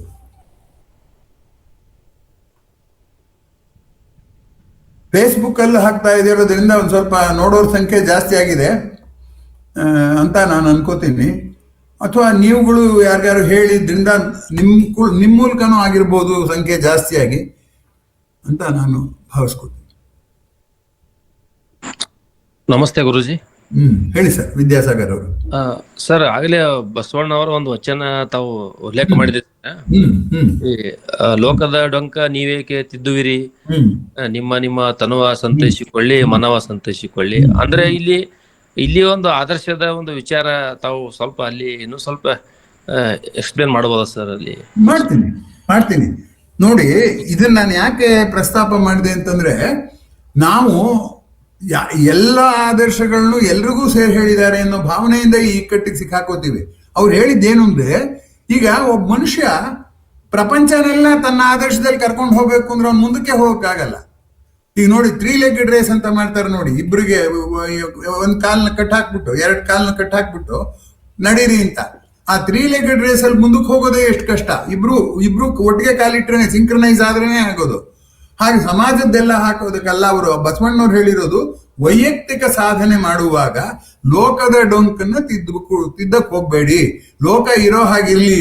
ಲೋಕ ಇರೋದು ನಮ್ಗೆ ಸೇವೆ ಮಾಡೋಕೆ ಹೊರತು ಲೋಕವನ್ನೆಲ್ಲ ಪರಿವರ್ತಿಸೋ ಜವಾಬ್ದಾರಿ ನಿಮ್ಗೆ ಯಾರು ಕೊಟ್ಟಿದಾರೋ? ಯಾರು ಕೊಟ್ಟಿಲ್ಲ.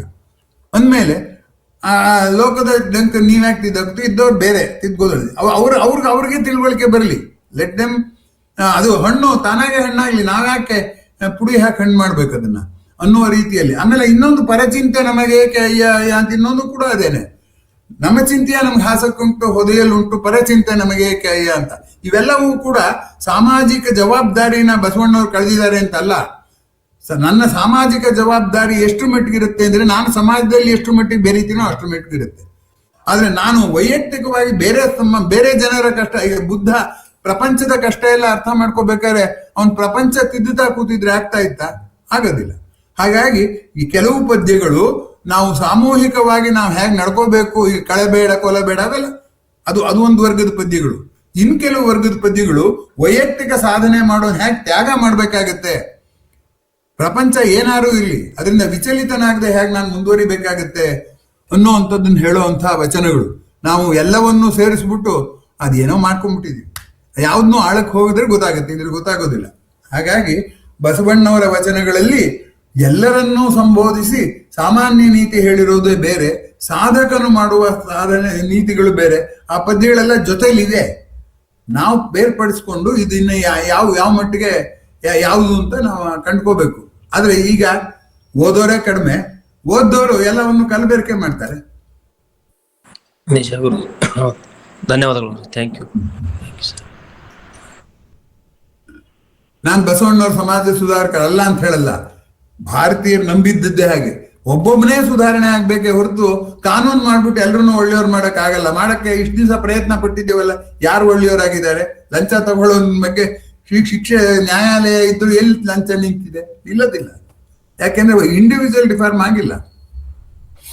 ಅಂದ್ರೆ ಅದು ಒಂದು ಎಲ್ಲರನ್ನ ಸುಧಾರಿಸ್ಕೊಂತ ನಾವು ಒಬ್ಬ ವ್ಯಕ್ತಿಯಾಗಿ ಸುಧಾರಿಸಿದ್ರೆ ಅದು ಸಮಾಜದ ಒಂದು ಭಾಗವಾಗಿ ಅದನ್ನೇ ಸಮಾಜದ ಒಂದು ಬದಲಾವಣೆಗೂ ಕಾರಣ ಆಗಿ ಈ ತರ ಕೂಡ ಹೇಳಿರ್ಬೋದು. ಅಲ್ಲ, ಇನ್ನೊಂದೇನಂದ್ರೆ ನಮಗೆ ಅವ್ರಿಗಿನ್ನ ಹೆಚ್ಚಿಗೆ ತಿಳುವಳಿಕೆ ಹೇಳ್ಬೋದು. ಅಧಿಕಾರ ಇಲ್ದಲೆ ಇನ್ನೊಬ್ರು ನಮ್ಮ ಮಾತು ಯಾರು ಕೇಳ್ತಾರೆ ಹೇಳಿ? ಯಾರು ಕೇಳೋದಿಲ್ಲ. ಅದರಿಂದ ರಾಜನ ನೀತಿ ಅದಕ್ಕೆ ಹೇಳಿದ್ದು, ರಾಜನ ಆದರ್ಶವೇ ಬೇರೆ, ಕಾನೂನು ಮಾಡೇ ಅವ್ನು ಮಾಡ್ಬೇಕು. ಸನ್ಯಾಸಿ ಆದರ್ಶ ರಾಜನದ ಆಗೋದಿಲ್ಲ. ಯಾಕೆಂದ್ರೆ ಅವನು ತಾನು ಒಳ್ಳೆಯವನಾಗಿದ್ದು ಇನ್ನೊಬ್ರಿಗೂ ನೋಡಪ್ಪ ಹೀಗಿರಿ ನೀವು ಇರಿ ಅಂತ ಹೇಳಿ ವೈಯಕ್ತಿಕ ಹಂತದಲ್ಲಿ ರಿಫಾರ್ಮ್ ಮಾಡುವಂಥದ್ದು. ಭಾರತ ನಂಬಿದ್ದೇ ವೈಯಕ್ತಿಕ ಹಂತದಲ್ಲಿ ರಿಫಾರ್ಮ್ ಮಾಡೋ ಸನ್ಯಾಸಿಗಳ ಬಗ್ಗೆ. ಈಗ ನಾವು ನಂಬಿರೋದು ಸರ್ಕಾರ ಎಲ್ಲವನ್ನು ಸರಿ ಮಾಡುತ್ತೆ, ಕಾನೂನು ಅವ್ರಿಗೆ ಅಧಿಕಾರ ಕೊಟ್ಟು ಅವ್ರ ಮೂಲಕ ಸರಿ ಮಾಡಿಸ್ತೀವಿ ಅಂತ. ಇಲ್ಲೇನೆ ನಾವು ಸೀಳ್ ಹೋಗಿದೀವಿ. ಆ ಸೀಳ್ ಗೊತ್ತಾಗ್ತಾ ಇಲ್ಲ ಅಷ್ಟೇ, ಯಾಕಂದ್ರೆ ಅದನ್ನ ಹೇಳೋರಿಲ್ಲ. Thank you sir. Thank you sir. ಇಲ್ಲ, ನಿಮ್ ಪ್ರಶ್ನೆ ಪ್ರಸಕ್ತವಾಗಿದೆ. ಸ್ವಲ್ಪ ಅದು ಆದರ್ಶದ ಒಂದು ವಿಚಾರ ಬಂದಾಗ ಸ್ವಲ್ಪ ಅದು ಇನ್ನೂ ಕೇಳಬೇಕು ಅನಿಸ್ತು ಗುರುಜಿ. ಯಾಕಂದ್ರೆ ಇಲ್ಲಿ ಒಂದು ಸಂಘರ್ಷವನ್ನ ತಪ್ಪಿಸೋ ಒಂದು ವಿಚಾರ ಕಾಣಿಸ್ತಾ ಅಂತ ಅನಿಸ್ತು. ಅಲ್ಲ ಇಲ್ಲ, ನೀವು ಅದೇ ಪ್ರಾರಂಭ ಶುರು ಮಾಡಿದ್ದ ಹಾಗೆ ಸಂಘರ್ಷದಿಂದನೂ ಅನುಕೂಲ ಇದೆ. ಸಂಘರ್ಷದಿಂದಲೇ ಗ್ರೀಸು ಕಲ್ಚರ್ ಎಲ್ಲ ಬೆಳೆಸ್ಕೊಳಕ್ ಸಾಧ್ಯ ಆಯ್ತು ಅಂತ. ಸಂಘರ್ಷ ಎಲ್ಲ ಕೆಟ್ಟದ್ದಲ್ಲ, ಒಳು ಎಲ್ಲ ಕೆಟ್ಟದ್ದಲ್ಲ. ಒಳ್ಳೆ ಕಾರಣಕ್ಕೋಸ್ಕರ ಹತ್ರ ಅದು ಒಳ್ಳೇದೇ. ನಾವು ಸುಖ ದುಃಖ ಅಂತ ಎಲ್ಲ ಡಿವೈಡ್ ಮಾಡ್ಕೊಂಡ್ಬಿಟ್ಟಿದೀವಲ್ಲ, ಹಾಗಲ್ಲ. ಎಲ್ಲದರಲ್ಲೂ ಪಾಸಿಟಿವ್ ನೆಗೆಟಿವ್ ಎರಡೂ ಇರುತ್ತೆ. ನಾವು ಯಾವ್ದನ್ನ ನೋಡ್ತೀವಿ ಅನ್ನೋದ್ರ ಮೇಲೆ ಹೋಗುತ್ತೆ. ಇಲ್ಲ, ಇದು ಒಂದು ಆದರ್ಶಗಳ ಸಂಘರ್ಷದಿಂದ ನಮ್ಯತೆ, ಇದು ಬಹಳ ಇಷ್ಟ ಆಯ್ತು ಗುರುಜಿ. ತುಂಬಾ ಧನ್ಯವಾದಗಳು ಗುರುಜಿ. ಆಗ್ಲಿ ಸರ್, ಆಗ್ಲಿ ಸರ್. ನೀವಿತ್ತ ಬಿರುದೆಲ್ಲ ನಿಮಗೆ ಅರ್ಪಣೆ.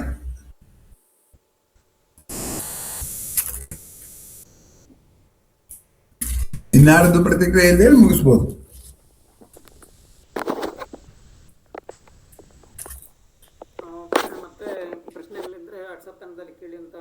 ಮುಂದಿನ ವಾರ ಸೋಮವಾರವೇ ಮಾಡ್ಬೇಕಾಗತ್ತೆ. ಯಾಕೆಂದ್ರೆ ನಾನು ಭಾನುವಾರ ಪ್ರಯಾಣ ಮಾಡಿರ್ತೀನಿ. ಶನಿವಾರ ಪ್ರಯಾಣ ಮಾಡಿ ಭಾನುವಾರ ಗುಲ್ಬರ್ಗಕ್ಕೆ ಹೋಗಿರ್ತಿದ್ದೆ, ಬೀದರ್ಗೆ ಹೋಗಿದ್ರೆ ಪ್ರಯಾಣ ಮಾಡಿದ ದಿವಸನೇ ಅವತ್ತು ಸಾಯಂಕಾಲ ಮಾಡೋದು ನನಗೆ ಸ್ವಲ್ಪ ಕಷ್ಟ ಆಗ್ಬೋದು. ಅದನ್ನು ಸೋಮವಾರನೇ ಹಾಕೋಬೇಕು. ನೆಕ್ಸ್ಟ್ ಜಾಲನ್ಯಾಸ ಸೋಮವಾರನೇ ಇರುತ್ತೆ. ಮುಂದಿನ ಭಾಗದಲ್ಲಿ ಧ್ವನಿ ಕುರಿತಾಗಿ ಉಪನ್ಯಾಸ ಇರುತ್ತೆ ಅಂತ ಹೇಳ್ತಾ ಮತ್ತೊಮ್ಮೆ ಸರ್ ಅವರಿಗೆ ಹಾಗೂ ಎಲ್ಲರೂ ಕೂಡ ಧನ್ಯವಾದಗಳನ್ನ ಅರ್ಪಿಸ್ತಾ ಇವತ್ತಿನ ಕಾರ್ಯಕ್ರಮದಲ್ಲಿ ಮುಗಿಸ್ತಾ ಇದ್ದೇವೆ. ಎಲ್ಲರಿಗೂ ನಮಸ್ಕಾರ.